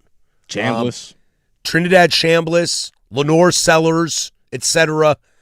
This could be a big run on quarterback, something that we saw in the Caleb Williams draft, which was boom, boom, boom, boom, boom, boom, boom. I'm looking at an ESPN mock draft right here. This is by Jordan Reed. I'm looking at the same one. Arizona Cardinals with the number one pick. They select Arch Manning. Are you an Arch Manning guy? Not yet. I think the steps that he did make, again, similar to how I feel about Donovan, the steps that he made from year one to year two, I'm okay with. I still think I need more. I thought he made huge improvements throughout the year. I was very impressed with him near the end of the season. I also think Texas had a lot of other issues that were not foreseen. I think their schedule towards the end of the year eased up for him to make Arch look a lot better. I would agree with that as well. The Ohio State game. Remember, the Ohio State game at the beginning of the year was not a pretty game. Remember, Ohio State's two biggest games of the regular season, if you want to count the conference championship game as regular season, was Texas and Indiana. And they didn't look good in either of those. I mean, they didn't look bad. It's not like the other team looked like world beaters. Arch has got a lot of growing up to do this year. He seems like a smart guy. It's Sarkisian that I just don't know where I live in that world. Like, I have more, I don't know, about Steve Sarkisian than I do about Tiago Splitter. And I've seen Steve Sarkisian be a head coach at USC and UW and Texas. An offensive coordinator in the NFL. I feel about Sark the same way I feel about Mario Cristobal. And what's that? It's going to end soon. Like, it's just going... It's going to get to a spot where one day everybody stops giving you a chance. And not everybody, but the big stops. I just think not even, like, career-wise. I'm thinking season by season. It's just like, all right, that's the one that they're written off. And now they're out of the conversation. Boy, Sark is a lot like Kiffin in this sense, that if Sark doesn't work at Texas, he's never going to get a better job than that. Not that there are many better jobs than that. But, like, if Lane doesn't work at LSU, I don't think he's getting a Bama gig. I don't think he's getting a Georgia or Florida. He's, like, to a UW. And hopefully does there what he did at Ole Miss. Right? Funding, decent history, bring you up. Or he just has to become a Kurt Signetti. Now, this is interesting in this mock draft. The Miami Dolphins taking Jeremiah Smith at number 2. They need weapons badly. They need a quarterback badly. But they need a quarterback. And if you're in this draft, in next year's draft with all these quarterback potential choices, I don't know how you don't. Like, this is kind of like what the Raiders did last year and what they've done in this offseason, is they did a bunch of stuff gearing up to take a quarterback. And I would like to see to where the Titans did the opposite. They took the quarterback and are now filling out around him. We'll see which route's better to go. I think it depends on organization. If I'm the Miami Dolphins, look, Jeremiah Smith might be the real deal in the NFL. Again, maybe one of the greatest college players I ever saw. Probably the best talent by far on the board as we see it right now. But I think that there's this weird media narrative. And to Durden Sprague's point this morning on the show about, what NFL GMs are saying, it feels like the media really wants Dante to go to the Jets. When if the Dolphins are sitting there at number 2, how you say no, if it's Arch 1 or Dante 1 and the other falls to 2, this is like a Peyton Manning, Ryan Leaf situation. Greg Oden, Kevin Durant situation. Yes, one of those players worked out and the other didn't in both of those examples. But the person with number 2 in both of those examples was like, we're cool with whoever you take because we'll take the other one. The Colts were seriously thinking about taking Ryan Leaf, and the Chargers sat there and said, Leaf, Manning, we don't care. We'll take whoever you don't. And if I'm the Dolphins at 2, I think I look at whoever number 1 is and say, whoever you're not taking, I'm taking the other guy. I just think you have to look at that as a value pick, too. Are you going to get more value out of Jeremiah Smith with no one to throw him the ball? Or, again, this is all predicated on if Malik Willis doesn't go out there and do what everyone has expected him to do since Mel Kiper put him on the draft board. What if he balls out? What if he balls out? I mean, what if he is your quarterback? I don't see it. I think he can win you games. I think he's like a little bit better than Geno. But now you have a super young roster, and you're just missing talent pieces. At number 4, they have the Cleveland Browns taking, correct me if I'm wrong, shocking if you're not shocked, a quarterback in C.J. Carr. Now, look, I don't know how C.J. Carr is going to be in the NFL. I need to see some more college from C.J. Carr. I thought he had a nice season at Notre Dame. I thought that team underperformed a little bit, but got hot in the end. But again, to your point about Texas as well, I think their schedule kind of eased up. They lost all their big games. So that's a little tough for me to know where C.J. Carr is. But if the Browns take another quarterback next year, that's 6 quarterbacks in 3 years, 4 years. They're just doing it again. Dude, you're just throwing darts at the wall at that point. You're just throwing pasta to see if it's done or not. That's tough. You slide down to the Raiders, this one has them taking a wide receiver. I think if you're the Raiders at this point, if you're sitting in a quarterback draft, if they start going on a run, dude, and this is what we talked about weeks ago about how the Raiders might actually be doing this correctly. Okay? You started to solidify your offensive line. The Crosby stuff seems to be in the rearview window. We don't have to worry about that anymore. I think you're in a nice spot to just pick the best player on the board. If that's an offensive weapon to help Fernando, then go for it. And again, they loaded up on a lot of talent this offseason. Do we expect them to draft that low? I don't know. It's tough, man. I think it's all going to placate on, can Kirk Cousins be anything? And if not, is Fernando anything? I think that's where a lot of it goes. Fly down this for a little bit for a local fun. Minnesota Vikings taking Jamari Johnson, tight end out of Oregon. There's a little bit of whispers. That as awesome as Kenyon Sadiq is, Jamari Johnson might be better. I don't know if you've heard that. I've heard these little tiny little birds flying around. Tweet, tweet, tweet, tweet, tweet. Then we have at 20, defensive tackle Amari Washington. Nice out of skip Oregon. over Drew Mestamaker there. No, I'm not. Are you kidding me?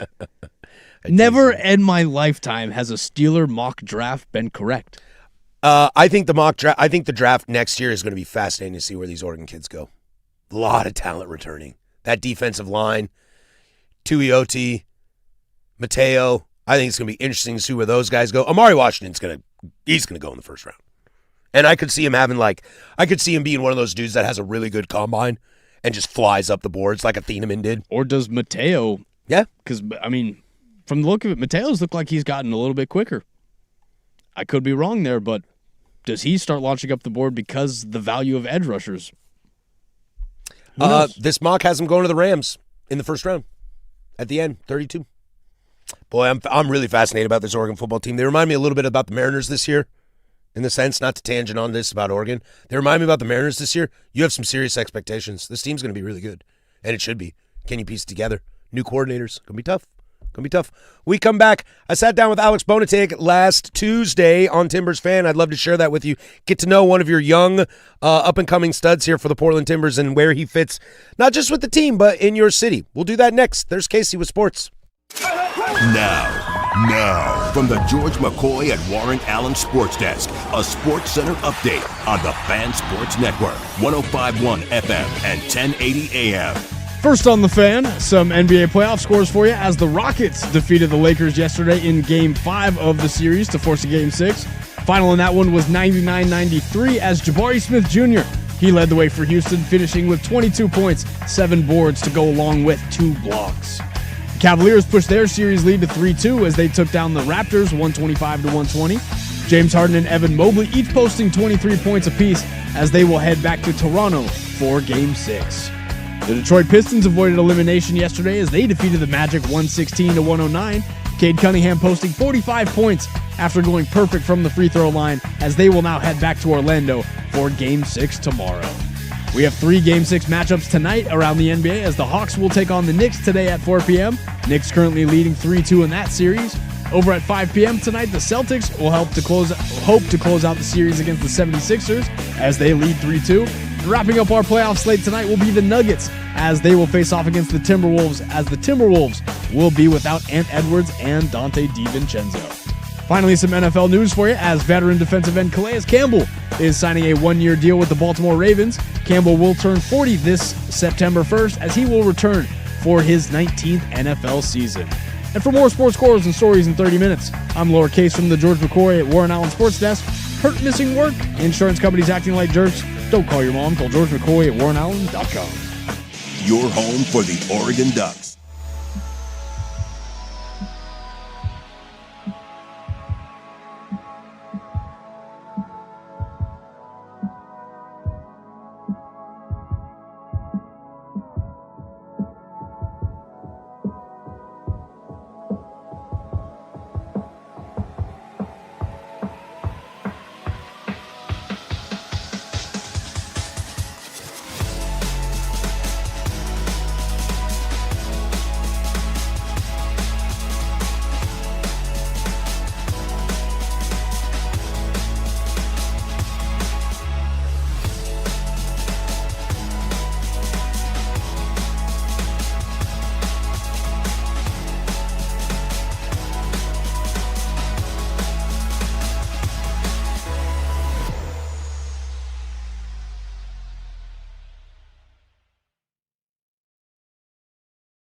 That's on me. That was Fletcher Johnson right here on the Fan, your home for the Portland Timbers and the game-winning call as the Portland Timbers win 2-1 on the road in San Diego in a result that I did not expect for you Timber fans out there. Kaylin Kyle will join us again tomorrow. She was on a couple weeks ago as the Timbers look to keep that road-winning magic alive against Salt Lake, a team playing a little bit better than San Diego right now, so we'll get into that. But if you're not familiar, I host a little show on Tuesday nights from 7 p.m. to 8 p.m. with Jake Zivin. He is an MLS Apple TV guy, Portland roots, Eugene roots.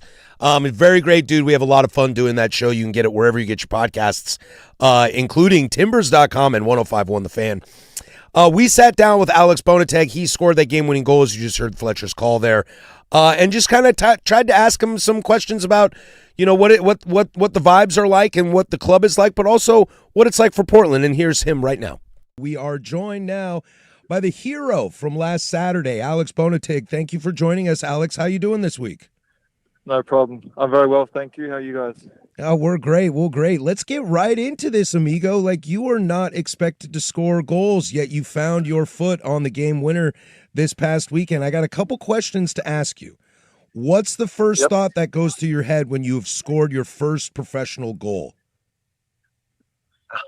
To be honest, it was the crowd booing me. That was my first goal, obviously, so I was a bit surprised with the reaction. But yeah, that's an away day for you. And then don't really have a celebration, so I just ran to the boys and wanted to celebrate with the boys. So. And I wanted to ask you, when it comes to the boys, like, do they give you grief for scoring a goal because, you know, you're a defender who's not supposed to score goals, or are they just super excited for you? No, they were very supportive. They're excited, and most importantly, to get the 3 points. It was a good way to finish the game. You know, I thought we had a good second half. I thought we deserved it in the end, and a 96-minute winner is a good way to go out, I think. Well, let me ask you. We've seen the progression this year of the back line, and I think Finn Sermon has really grown into that role, and you play right next to him every week, it seems, and Brandon Byes put in some great shifts. Talk to me about the evolution of Finn himself, you yourself, and that back line as a whole. Yeah, look, so Finn, Brandon, even Jim after training all the time, are always working together.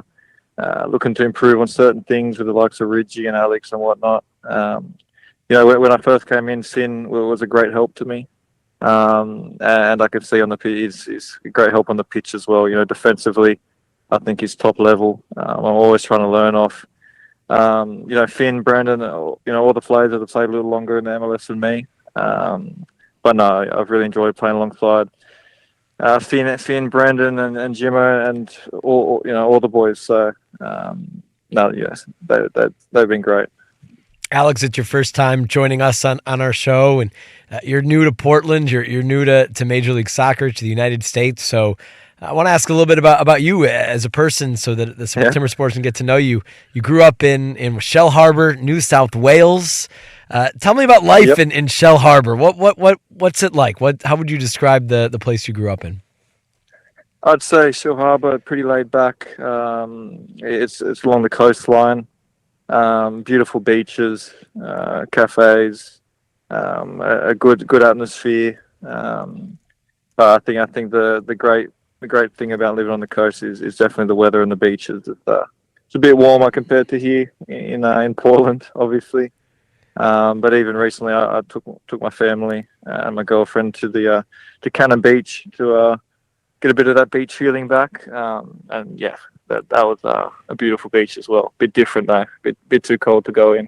Yeah, quite different, I would say. The Oregon coast and Australia, especially, right? In New South Wales, the beaches are very different. What do you think of Cannon Beach? Cannon Beach is lovely, though. What'd you guys do? What'd you think? And what else have you enjoyed about your time in Oregon? I think the big thing I've loved is the food scene. To be honest with you, every restaurant I've been to has been top tier. Going out with some of my teammates, Finn, Ian, Cole, and just enjoying the good quality food. I think it rivals Sydney, even though maybe a little bit better. I will say the coffee back home is better, but. No, the food scene here is top level. Are you a flat white guy, I imagine? Well, to be honest, I'm a piccolo guy. Okay. And they don't serve piccolos here, so I've had to change my coffee order to a simple latte. Can you explain that to us? If we can't get it here, then I probably don't know what that is. Describe what is that coffee drink? Saying there's better coffee in Australia than here, they might not like you for that, buddy. So yeah, a piccolo is probably a small version of a latte. To be honest, it's still got the milk in it, but obviously less. One shot of coffee, just a smaller serving latte is the best way I can put it. There is a spot called Proud Mary, I think, that is an Australian coffee shop, right? Where they have a location here up on Alberta. Yeah, you got to go. I was just made aware of that today. I'll definitely be going there in the next couple of days. What restaurants have you enjoyed? We're talking all off the field stuff now, but I love it. And I'm glad that you've explored Portland's food scene, because it is great, right?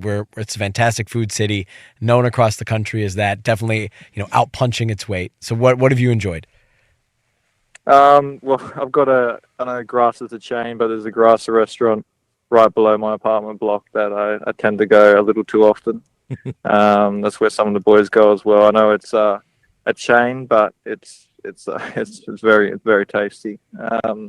Also, I enjoy my Japanese food.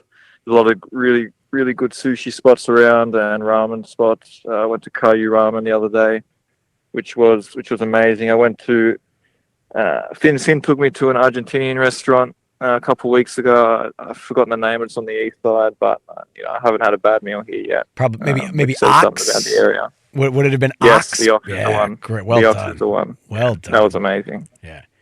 You're living it up, man. You're doing it right. I'll transition back to on the field. And how have you settled in? How have you felt kind of the integration into the club and into MLS? And what has stood out to you about transitioning from the A-League to Major League Soccer? Yeah, look, it's obviously a bit nerve-wracking moving overseas the first time to a new league, a league that's an increase in intensity and quality of players on the field. But I think the club and the league has made that transition really easy, to be honest with you, especially off the field. The admin and staff here have always been messaging me and making sure I'm sorted, especially in the early days. And on the field, it's just about staying in touch with the coaches, which have also been really good with me, but also the boys. Like I said, if I ever have any questions and stuff like that, just go on to players like Finn and Eric Miller, who's been in the league for a while, and he always seems to have the answers to any problems or questions I might have. So yeah, I'm just really grateful to the Portland Timbers for making this transition, really simple, really efficient, so I can focus on the field, right? He's Alex Bonite, joins us here on Timbers Fan. You can catch the show every Tuesday night from 7 to 8 or wherever you get your podcasts. And Alex, let's continue this conversation. I think, Jake here and I have talked a lot about how the month of April was going to be a pretty brutal schedule just by looking around at some of the quality of teams that, you can't control who's on the schedule. You just play who you play. But we've seen this team pick up some points in places that maybe weren't expected. Great win on the road. Road victories, full 3 points will always be a benefit. What's the vibe over the last month, maybe compared to the beginning of the season when points were a little harder to come by? Yeah, I think the vibe has stayed pretty consistent. We know we're on a bit of a journey. It has been a difficult couple of months, but which has obviously gotten a little bit better this month. But we've had a plan and we stuck with that plan. And I think it is starting to come to fruition.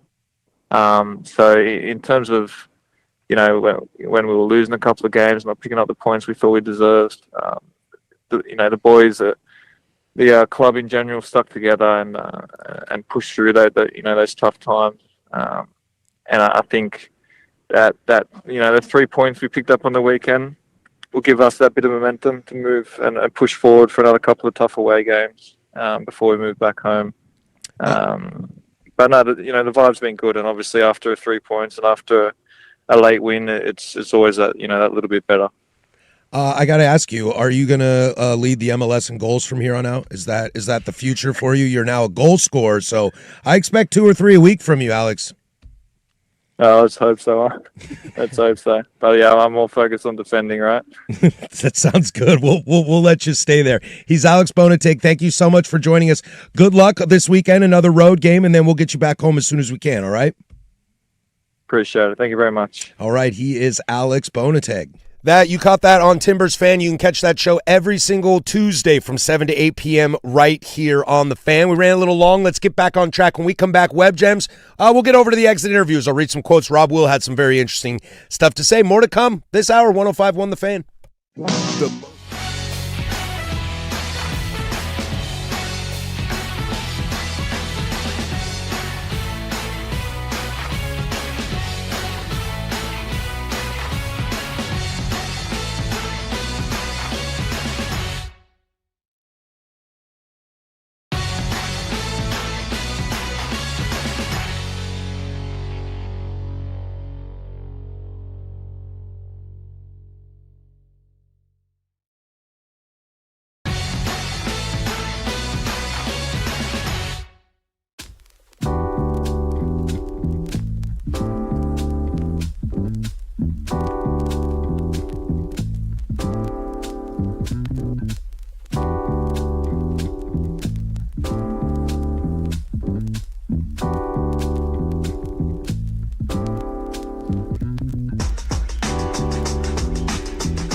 All right, this is everybody's favorite Web Gems. We do it every single day at 11:45. A little behind it today. Coming up in the Big Nooner, what I want to see for the Portland Trail Blazers this offseason and going into next season. It's a 10 toes down Big Nooner as well. So get those in, 503-864-6326. It's exit interview day today. So if you want to go Blazers and 10 toes down, I'm more than happy to do it. I'm not the insider that Danny Marang is, but I've been watching this team closely than I maybe ever have in the last 20 years. So I'm happy to do some 10 toes down for you in that aspect if you want. Then closing arguments to send you on your way. To give you a little bit of update of what's going on over there at Exit Interviews, Robert Williams, the third Time Lord, had some very interesting comments to say. More importantly, they're all going to bat for Thiago right now. Every single one of them is going to bat. All things considered, amazing job. We love him. He's great to us. We think what he's done is absolutely fantastic. Motivation, et cetera, et cetera, et cetera. Robert Williams III, when asked about if he wanted to be back in Portland, he said, quote, "Yeah, for sure. I love Portland, but everything is a negotiation." That is fascinating to me. That is fascinating to me because when I look at somebody like Robert Williams and what his value was in the postseason this year to the Trailblazers is insurmountable. And if you're a team on the cusp of winning a title, if you are Detroit, hell, if Boston wants to run it back again, if you are, let's see here, somebody that's kind of up and coming trying to do it, if you're Charlotte, hell, if you got the cap space and you're San Antonio, the Lakers, somebody like that, Rob Will would be a very, very nice piece, which made me think why he's not going to come back to Portland. Hearing that, quote, everything is a negotiation for sure, but it sounds like the whole part about the not playing back-to-backs, this is something Danny said to me yesterday. I think it was we were off air in between the breaks. Something that you shouldn't just poo-poo away is that Portland was really good to him in his needs. And he used true load management, not that Kawhi garbage, but true load management of a guy. Look, dude, man, you know my history. You know it's difficult. It's like what the Yankees do with Giancarlo. They're like, dude, hit a single, don't run it out. I don't want you stretching anything to a double. Just don't do it. Quit stealing bases. Yes, you're not going to steal bases. If you're on second and the ball is hit to the outfield, bro, you're going to third. You're not rounding that. Like, you're scoring on a double only.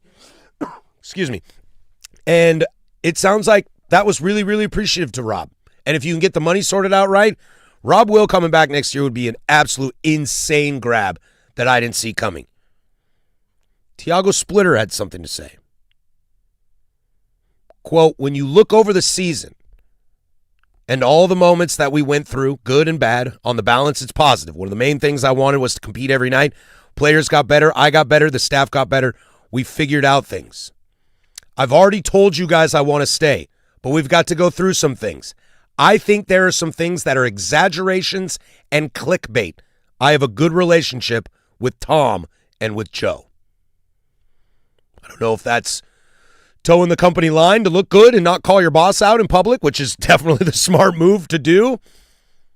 But I think Thiago's been pretty honest all season. And I think to hear something like that from Thiago Splitter, maybe he's right. And I think there's a little bit of the NBA drama circle that the media is, of love to stew anything up possible and find some new guy to the party that they want to crap on. Because all of a sudden, who's the worst owner in basketball? All of a sudden, it's not the Bensons in New Orleans. No, it's Dundon in Portland. It's not Steve Ballmer who's under investigation. No, it's not him. No, it's like, so it feels a little drummed up. Now, if I can take Thiago at his word, which I'm going to give him the benefit of the doubt of, it's probably somewhere closer in the middle, probably somewhere closer to what Thiago's saying. Clickbait, exaggerations. I see a story pop up on my feed. Well, do you know Tom Dundon did this? And it's like, yeah, I heard that 4 weeks ago. Why are you presenting this like new information? Jeremy Grant had a really interesting quote, if you haven't seen it yet. No, I haven't. Please hit me. When Jeremy was asked whether he wants to be here going forward, his response was, I mean, it's not really up to me, but I hope so. That is from our own Danny Marang. There you go. There you go, Danny. Look, I love JG. I don't know what his role is in this team going forward. But if I can have regular season healthy Jeremy Grant, that'd be great. What I saw in the playoffs, though, outside of the play-in, I'd rather roll the dice on a young player like Scoot in that aspect. We'll see.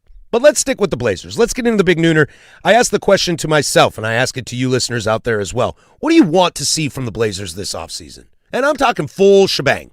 Not just players and a superstar and Dame coming back and all that stuff. I'm talking fan experience. I'm talking about narrative, how the team is perceived league-wide and locally. What do you want to see? Plus a 10 toes down. Get those in 503-864-6326. Big Nooners next. 105.1 The Fan.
McCoy at Warren Allen Sports Desk, a Sports Center update on the Fan Sports Network, 105.1 FM and 1080 AM.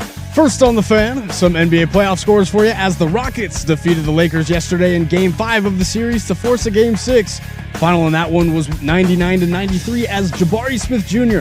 led the way for Houston. He finished with 22 points, 7 boards to go along with 2 blocks. The Cavaliers pushed their series lead to 3-2 as they took down the Raptors 125-120. James Harden and Evan Mobley each posting 23 points apiece as they will head back to Toronto for Game 6. The Detroit Pistons avoided elimination yesterday as they defeated the Magic 116-109. Cade Cunningham posting 45 points and going perfect from the free throw stripe as they will now head back to Orlando for Game 6 tomorrow. We have 3 Game 6 matchups tonight around the NBA as the Hawks will take on the Knicks today at 4 p.m. Knicks leading 3-2 in that series. Over at 5 p.m., the Celtics hope to close out the series against the 76ers as they lead 3-2. And wrapping up our playoff slate tonight will be the Nuggets and the Timberwolves, as the Timberwolves will be without both Ant Edwards and Dante DiVincenzo. Finally, some NFL news for you, as the Texans have reached an agreement with linebacker Azeez Al-Shahir, a 3-year, $54 million contract extension for the linebacker after they just extended Will Anderson months ago. And for more sports scores and stories in 30 minutes, I'm Lowercase from the George McCoy at Warren Allen Sports Desk. Hurt, missing work? Insurance companies acting like jerks? Don't call your mom. Call George McCoy at WarrenAllen.com. Your home for Seahawks football.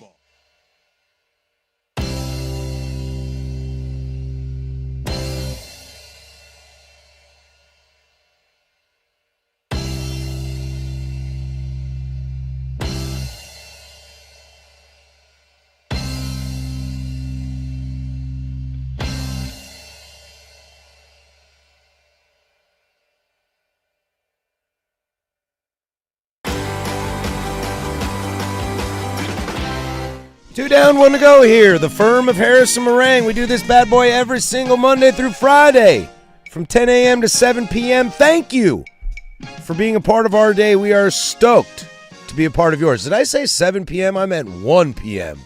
7 p.m. is when we finish up 13 hours of live, local, continuous, regional sports talk radio. Starts with Dirt and Sprague in the morning. Comes to us till 1. Slide it over to Duck Insider from 1 to 2. The Fan Happy Hour from 2 to 3, and then it's prime time, bros, from 3 to 7.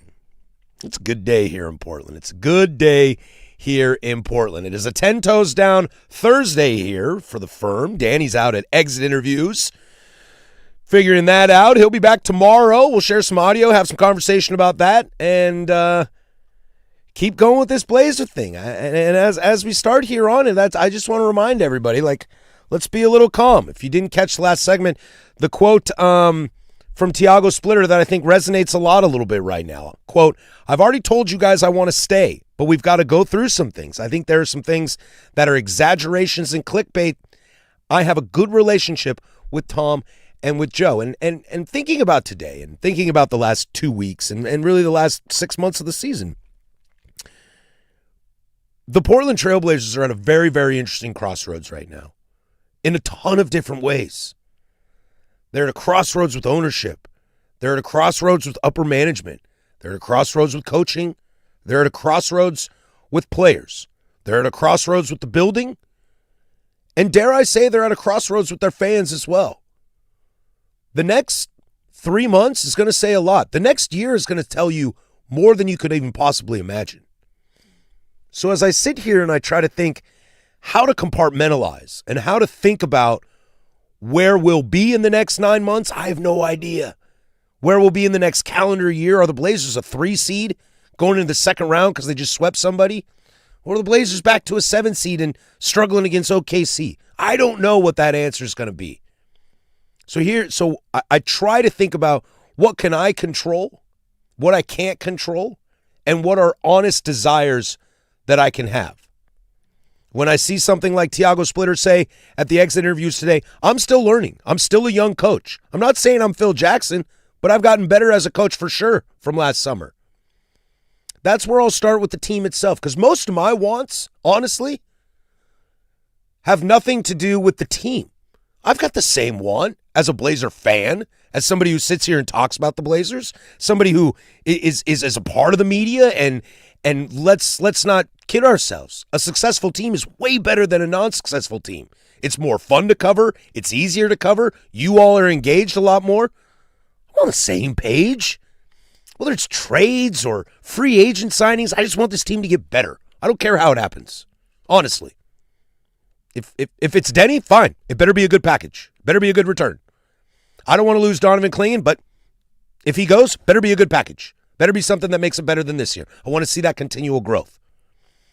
As far as upper management is concerned, I just want due diligence, honestly. The last time a GM truly was interviewed and hired was Neil O'Shea, and that's over a decade ago. The last time a head coach was hired, truly hired, was Terry Stotts. That is over a decade ago. Chauncey Billups never coached a game in his life as a head coach. That went really poorly. Or coached one game and was arrested thereafter. It coached so poorly, he got a contract extension.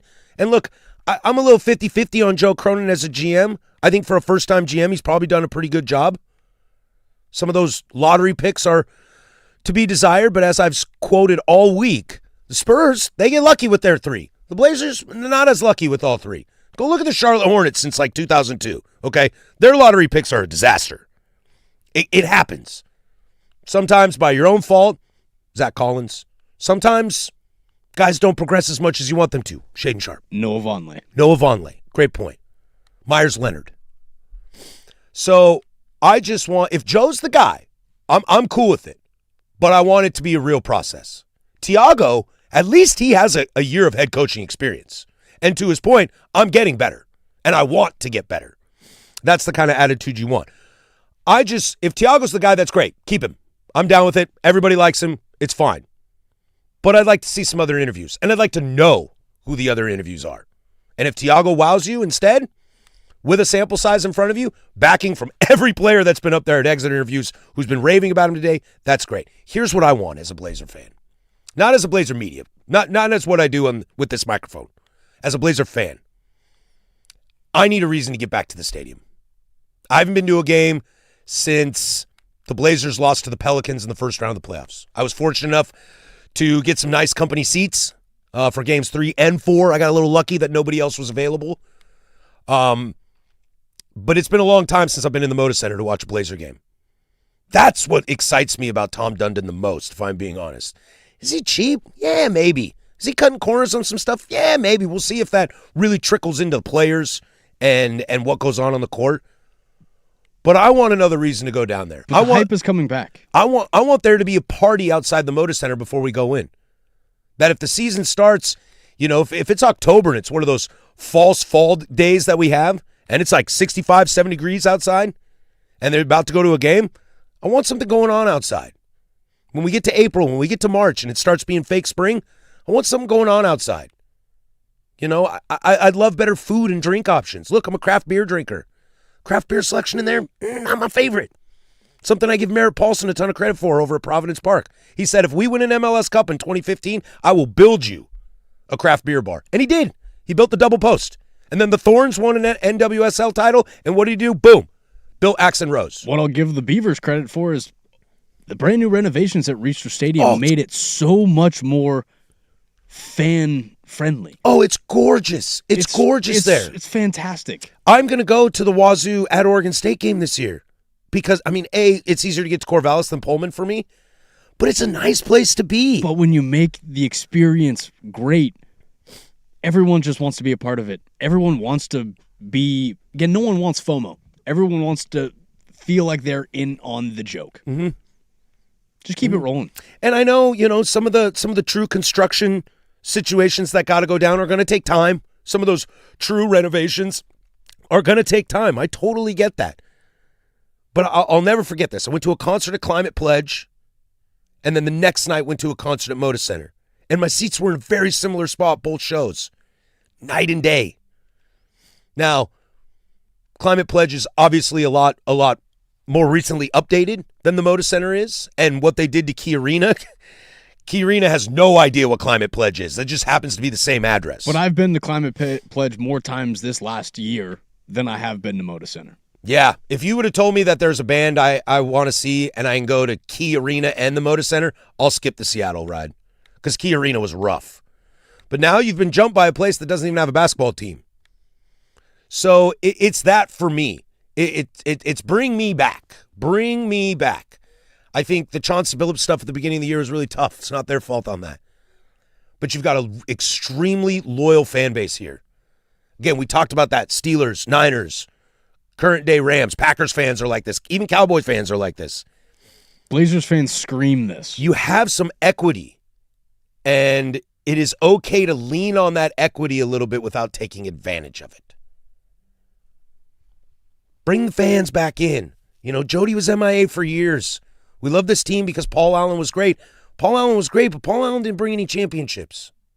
You know, B. Roy and LaMarcus Aldridge and Greg Oden, that was an awesome time period, no championships. Dame, CJ, awesome time period, no championships. Again, great figures. Great figures for the city. Great. Again, what does Portland want? They want to be liked. We want meaningful games, and we want to see it at the table. I think they want to be liked. They want to be heard. And I think there are ways that you can placate that without mansplaining or placating. There are ways to make the fans feel more invested. And to scream about T-shirts is a little much for me. At the end of the day, the team that appears on the court is going to be great. Do I want Giannis? No. I've said it on the record. I don't want Giannis. I don't want Kat. I don't need a superstar in this team. I don't. This team's never really, outside of a couple years of Dame, this team's never had a superstar. Bill Walton is the biggest superstar in our franchise's history. And so I don't need that. That Blazer team that lost to the Lakers, there's a lot of really good players on that team. A lot of really good players on that team that are loved and adored. If you could put a team together like that, I got no problem. Does the casual basketball fan know who SGA, Chet Holmgren, and J-Dub are? Like if I find somebody who doesn't watch basketball but like maybe tunes in for the playoffs, they don't know those guys. We only know SGA because we as fans have anointed him as a superstar. But he's not LeBron James. My 9-year-old who knows who LeBron James is, my 9-year-old doesn't know who Shai Gilgeous-Alexander is. He doesn't know who Nikola Jokic is. Cade Cunningham? Yeah. Dude, I don't think we need that. We just want to win. And be careful of like, well, Dame comes back and we'll be a 5 seed. Cool, man. 5 seeds lose in the first round. Is that any different than losing as a 2 seed? When the city or as a 7 seed, and when the city is behind you when you're playing good basketball, it starts to mean a lot more. Especially this fan base. Make me want to be a fan again. Make me want to go to games. However that looks. Food, bev, players, whatever. When Scoot Henderson, after dropping the 30-point game, said, hey, we're coming back to Rip City. I hope Rip City shows out. The energy in that building starts to change. Just immediately. Oh, hey, you hear what Scoot said? Oh, we got to show out. That's Portland. Hey, we got to show out now. It's time to go. Timbers are having a struggle season right now. Ups, downs, all over the place. Questions about tactics, etc. Everybody's real passionate over there, and I don't blame them. People still showing up. I am too. Dude, still show up. And even if I don't have media credential, dude, I'm still at the game. A playoff game? You think I'm going to miss a playoff game? Absolutely not. Free pass or paying money? Absolutely not. Even I went. Yes, I left early. It was pouring rain and it was 3-0. Okay? So sue me. But I went and I paid money for it. And I bought beer. And I got a t-shirt that I paid for. Not that I got for free. I got a wood log keychain for free, I think. I think that's what I got. Oh, but we're mad. Nah, dude. Even if that team's not that great, the experience is awesome. The noise outside the stadium. When I walk out, there's a dude banging on buckets. There's a dude playing saxophone, and there's street hot dogs. Go get you a street dog. You know it, baby. That's what I want. Get me back to the Moda Center. When we come back, it's 10 Toes Down Thursday, 503-864-6326. Questions that I will answer for you unequivocally. 10 toes down, 2 feet flat on the ground. No wishy-washy. 100% in. We'll go there next. This is the Fan Sports Network, 105.1 FM and 1080 AM. The Fan Golf.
Okay, baby, it's 10 Toes Down Thursday at 12:15. You ask the questions, we give you the answers.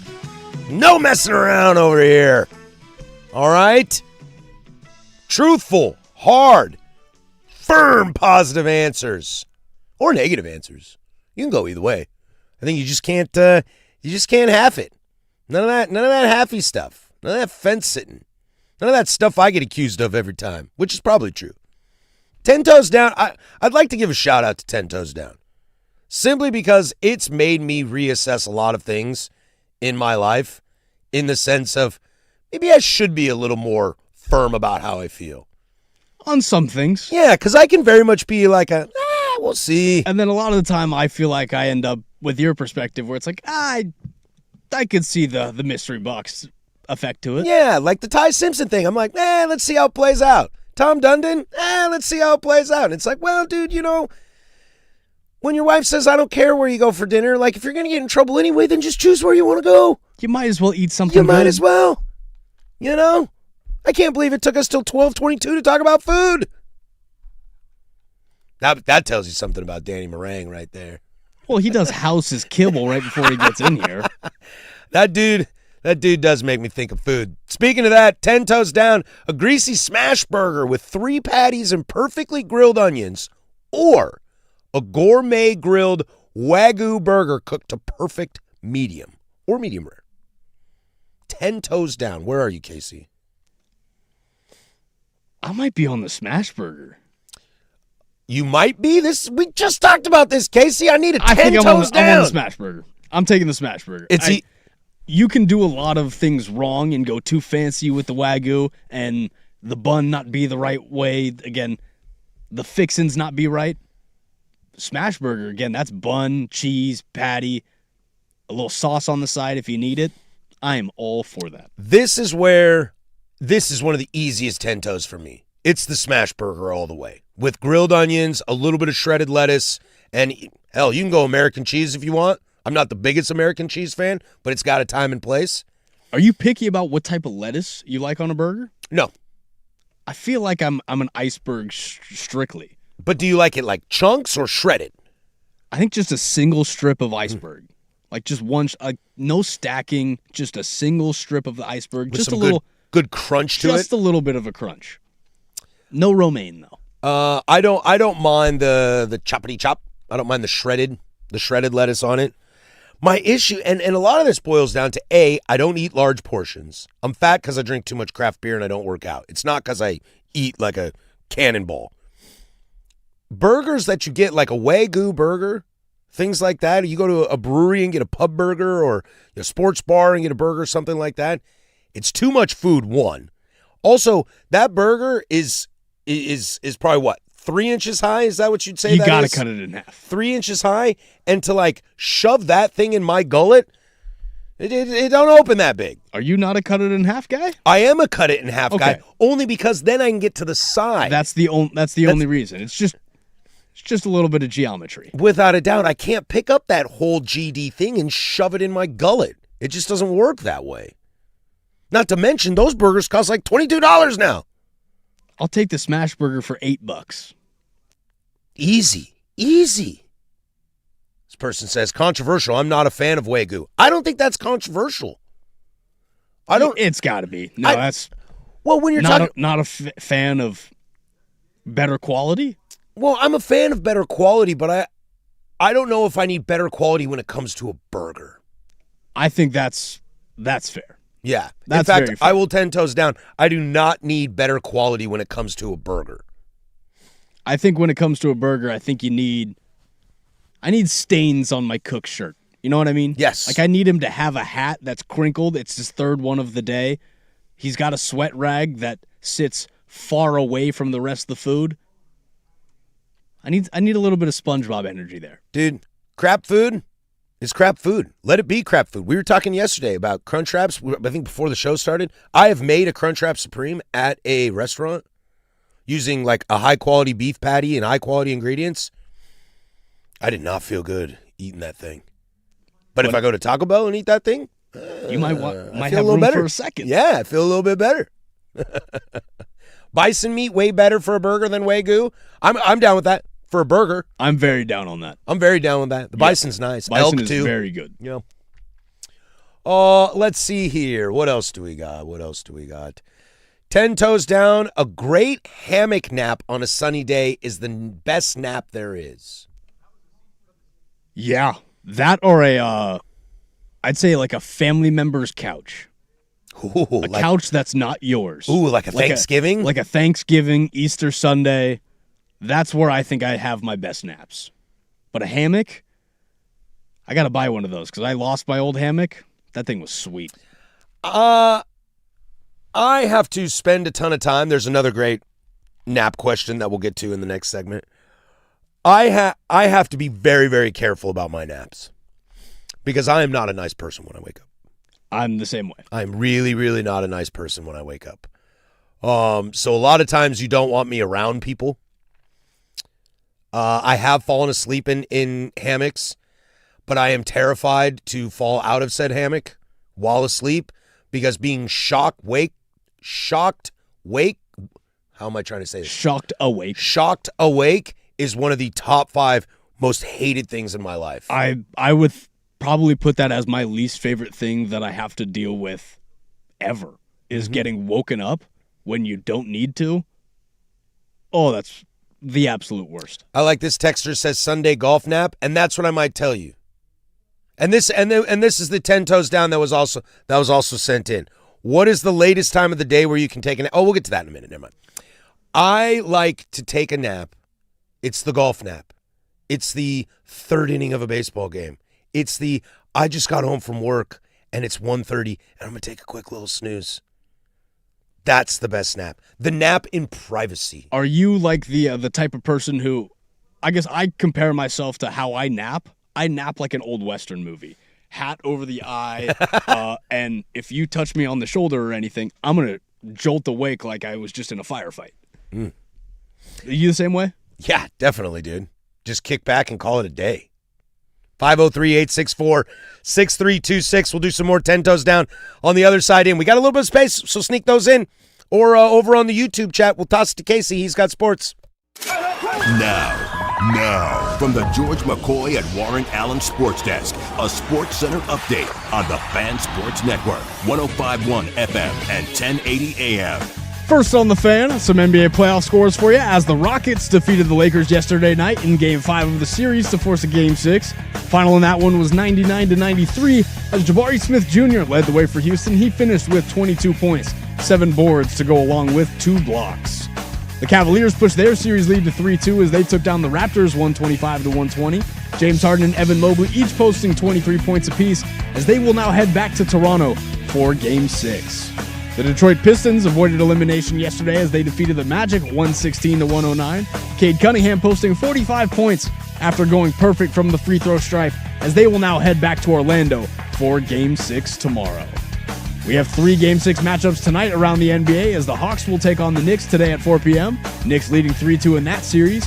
Over at 5 p.m., the Celtics hope to close out the series against the 76ers as they lead 3-2. And wrapping up our playoff slate tonight will be the Nuggets and the Timberwolves, as the Timberwolves will be without both Ant Edwards and Dante DiVincenzo. Finally, some NFL news for you, as the Texans have reached a deal with linebacker Azeez Al-Shahir on a 3-year, $54 million extension. This comes after they have extended Danielle Hunter and Will Anderson just months earlier. And for more sports scores and stories in 30 minutes, I'm Lowercase from the George McCoy at Warren Allen Sports Desk. Hurt, missing work? Insurance companies acting like jerks? Don't call your mom. Call George McCoy at warrenallen.com. The home of prime time with Isaac.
We'll have closing arguments coming up next to send you on your way. We'll touch back in on exit interviews as they're happening right now. Damian Lillard has spoke.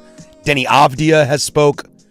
So we'll finish some of that up. We'll have Danny back in tomorrow, play some audio for you, and get through the vibes as everybody says goodbye. And 1, 2, 3, Cancun. Now, I would love it if, and this is where I'm like the weird guy. I'm sure my wife and kids would talk me into going to some nice, sunny, warm place for the vacation. I'm not going to lie, man. I kind of like being in the middle of nowhere with mountains and oceans and stars and rivers. I like that I can drive 3 hours and see completely different landscape. Yeah, I'm going to go on a rafting trip here in a little less than a month in the middle of nowhere, Idaho, dude, and it's one of my favorite places in the world, and it might rain on me for 5 days straight. And I just kind of don't care. Because sometimes it's just the smell of fresh air.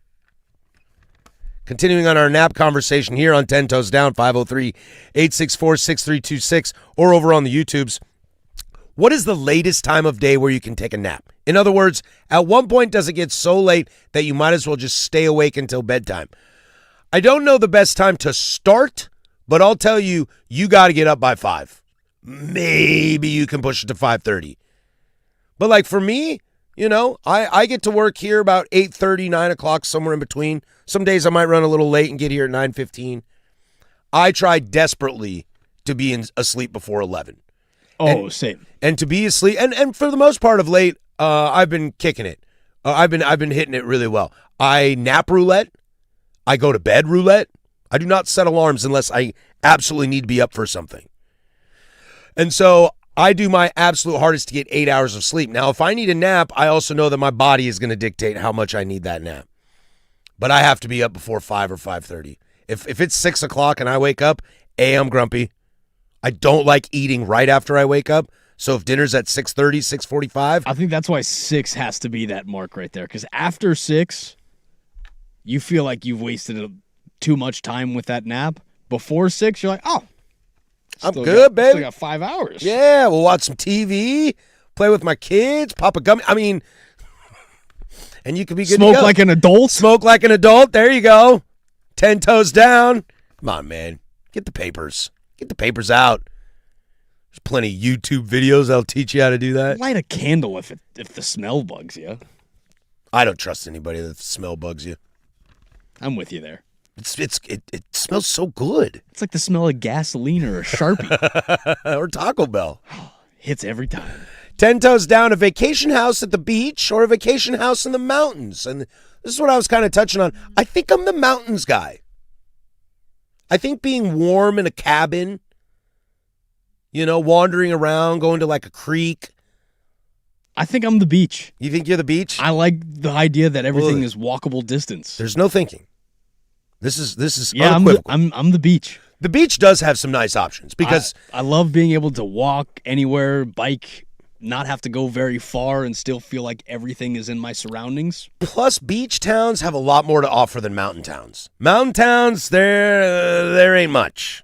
There ain't much. You got to drive a little bit of ways. And that is where you could, start to talk me out of it, is because, there's the saloon and the hardware store in the mountain town, and that's it?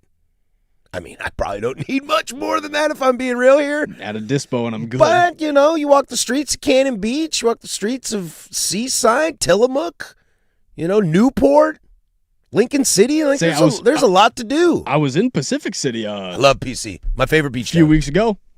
Great weekend. Walked everywhere. Didn't have to drive anywhere. Everything was just right at the fingertips. It was great. PC's my jam.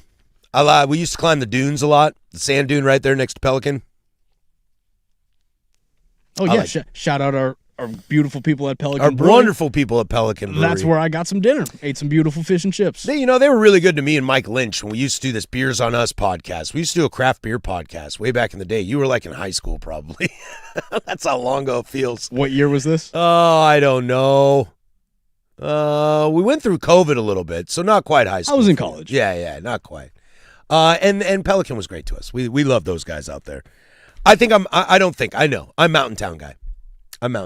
Yeah, as much as I hate sand, I'm definitely the beach. 10 toes down, great breakfast burrito or great biscuits and gravy. Or omelet if you don't do biscuits and gravy. But if you don't like biscuits and gravy, you're a communist. 10 toes down, I'm a communist. I don't do biscuits and gravy, man. There is few things on this planet that hit better than a Sunday morning. The sun is rising, and the homies cook up some biscuits and gravy and say, hey, man, do you want a plate? I'll have 4 of those. I don't mess with biscuits. That's my thing. I don't mess with it. I'm very big on, just because I'm a little bit weird when it comes to my food, I add jam to my biscuits and gravy. Add a little sweetness in there. Yeah. Plus, I'm going to take the burrito. Although I used to make omelets on the regular. Boy, that's actually a tough 10 toes. If you take biscuits and gravy out and you give me the omelet. I used to make omelets all the time. Put some peppers in there, some onions. Are you a sweet breakfast or a savory breakfast? I'm a savory breakfast. Okay. I mean, I do love pancakes. I do love waffles, French toast. French toast with some nice challah bread. I'm really into that. But if I had my choice, I would rather have, more of a savory breakfast. Yeah, I definitely got to go sweet. Yeah. All right, pancakes, waffles, French toast. French toast. French toast. French nice. toast. Because I think you can just do a lot more with, like just the prep. You know, you can add cinnamon, spice it up the way you want. You can always add fruit on top of it. It's versatile. I think it's way more versatile than a pancake or a waffle could be. We have to back up a little bit to this mountain town, beach town thing. In that kind of conversation, this texter is very upset with my take for they believe Bend is a mountain town. Do you count Bend, Oregon as a mountain town? No. Me neither. I'm thinking like small town. I'm thinking like Main Street, Moppin. 3 blocks. Yeah, like a Moppin. Like Moppin. Like that would be a mountain. Like the size of Moppin is a mountain town because there's no Bend, Oregon on the coast. Nothing is that big as that city. Because and you have Sisters right next door, Now, Sisters, I would lean more towards. Like if Sisters was on its own and Bend wasn't just right there. See, but that's what I would say is that if you have the one that's right next door, the other one can't be. Right. That's what I would say. Okay, I wanted to clear that up. Because otherwise, I'm choosing Bend. I'm choosing Bend over any Oregon Coast city every day of my life. You know how versatile that place is? Not even close. Beautiful. I'm excited. I'm going to Bend in August to see a concert. That amphitheater, if you haven't been there, it's so dope. I haven't, but I heard that's, again, August in Bend, too. That's one of the best times to be down there. It really is. Gonna do any golfing? No. Ask the Californians. They all live there. This band I like that's going to play down there, they have a couple songs that, like, reference California. I'm like, ooh, if they only knew. They're from Connecticut, so they have no idea. But if they only knew how many Californians live in Bend, I'd play all the California songs. Whole lot of them. And either the locals laugh at the Californians probably dancing. They're like, oh, my God, he's thinking about my state. And all the locals are just like, idiots. Good song, though. That is 10 Toes Down. We do it every single Thursday at 12:15, and we go double up if that's how you guys choose it. When we come back, closing arguments to send you on your way. We'll finish up with some exit interview quotes as Denny Avdia, Damian Lillard have spoken, and we'll get to more of that and send you on your way. 1051thefan.com. It's time for Easy Play, brought to you by Home Z, making home improvement easy. Levert extra for Robinson. Shot clock is winding down. Cunningham peeks at the clock. A grenade is good. Cade Cunningham. Wow. Pistons in transition. Swing it. Cunningham got him. That's from Amazon Prime as the Pistons, they fight back.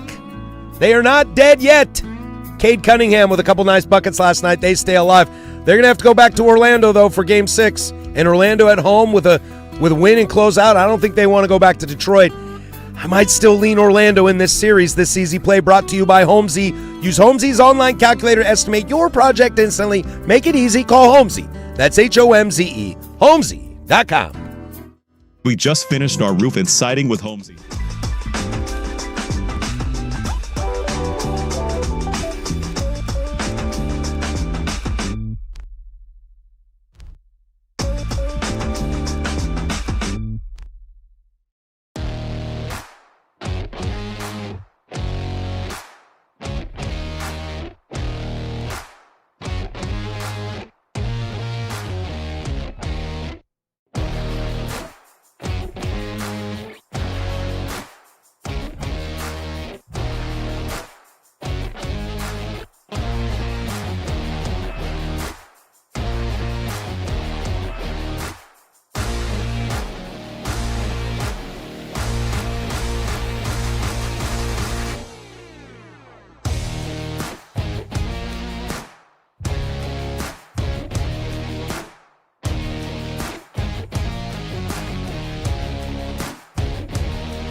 All right, that's going to do it for us. Closing Arguments brought to you by Leskin Law. Visit leskinlaw.com for more information. Coming up on the program tomorrow, Danny will be back from exit interviews.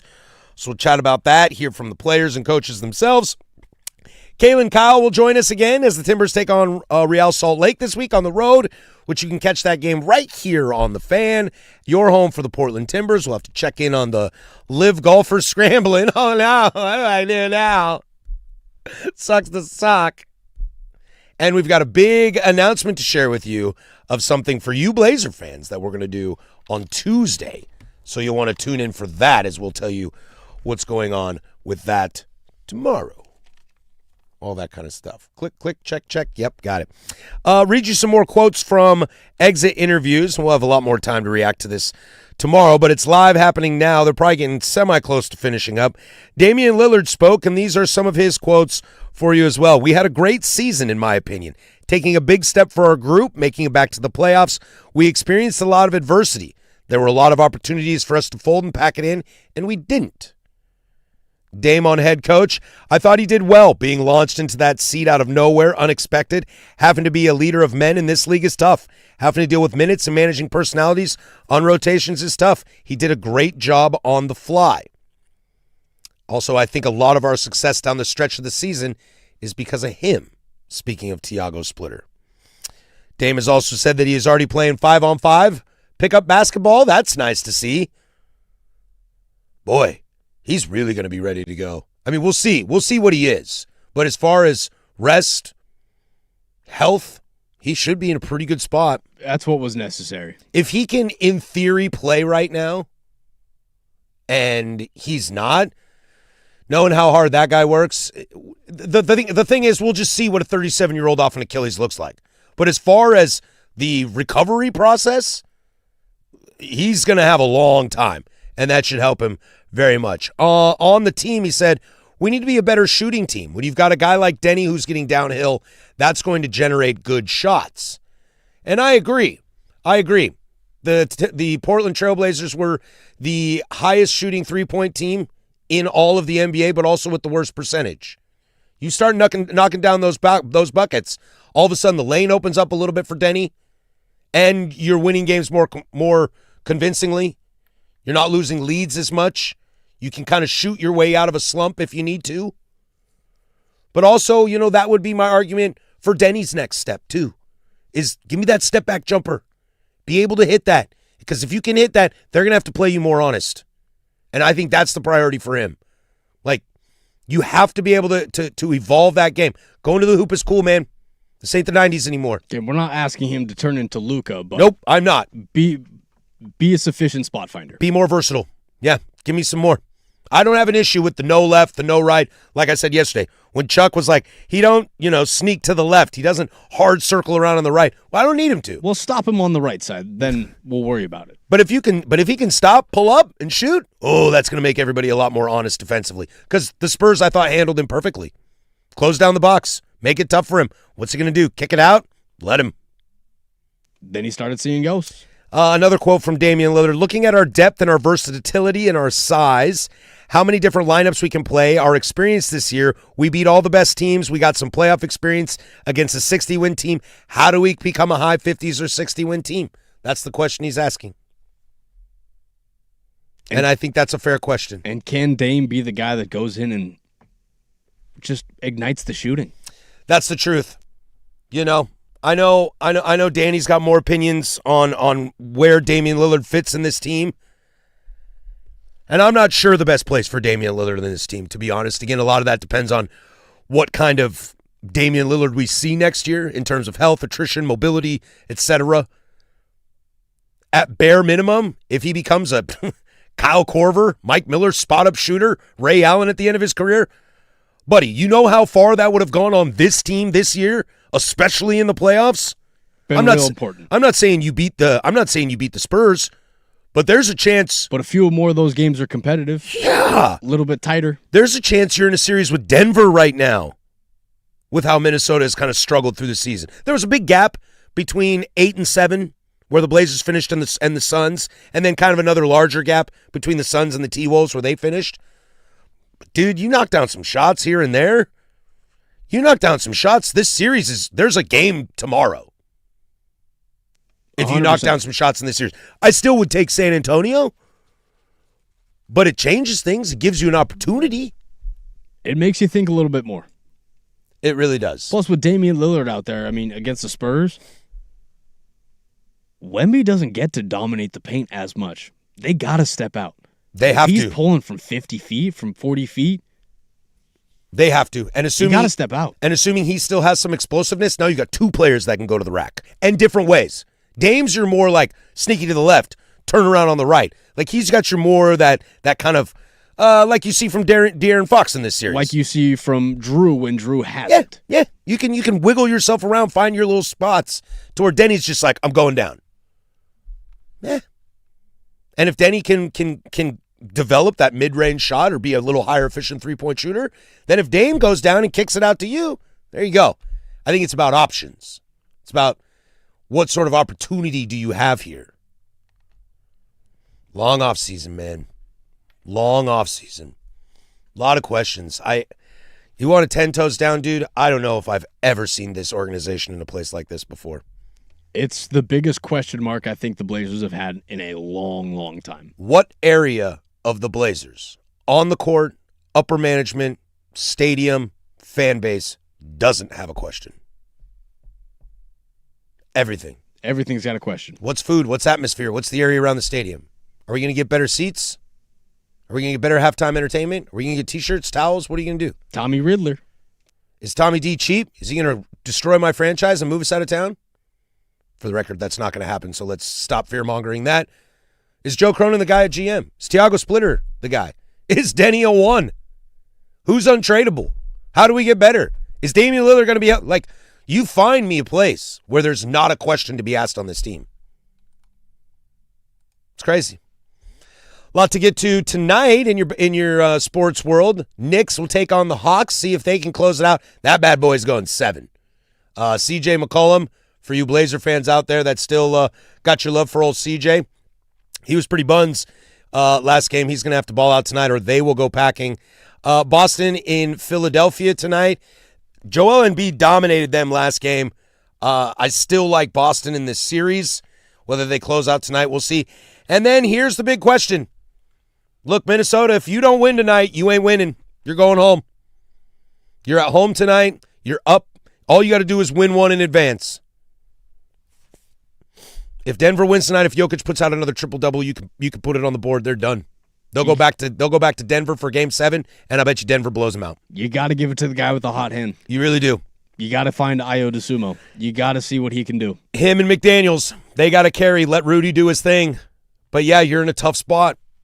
You are in a tough spot. I love Minnesota, but I love watching Minnesota because I love Ant Edwards. And if he can't go, I don't love their chances. Denver has their issues, but Jokic is the best player on the planet, in my opinion. And so there's that. Your hockey world, Dallas, Minnesota has been a fun little series. And I'm going to see if my dog's, my doggy, if her hockey team, the Edmonton Oilers, can hang on. Oh, no, she's an Avs fan. I think I secretly wish I was an Edmonton Oilers fan. Just pushing that onto my dog. Do you have a hockey team? I don't. I always kind of said if I did, I'd choose the Canucks. Just because Vancouver is such a beautiful city and so close. But then the Kraken showed up, and I don't know. Maybe you're an Edmonton guy. It's easy to do. They've been to like some Stanley Cup finals, and they have the best player in hockey. That's a little too bandwagon-y for me. So then I just pretend that it's my dog's favorite team. Nah, she likes the Avs. That'll do it for us. Closing Arguments brought to you by Leskin Law. Visit LeskinLaw.com for more information. Leskin Law's one-day divorce mediation, peace treaties, not war plans. Marang will be back tomorrow. We'll talk some more Blazers. For Casey Smith, I'm Patrick Harris. Go do something I would do.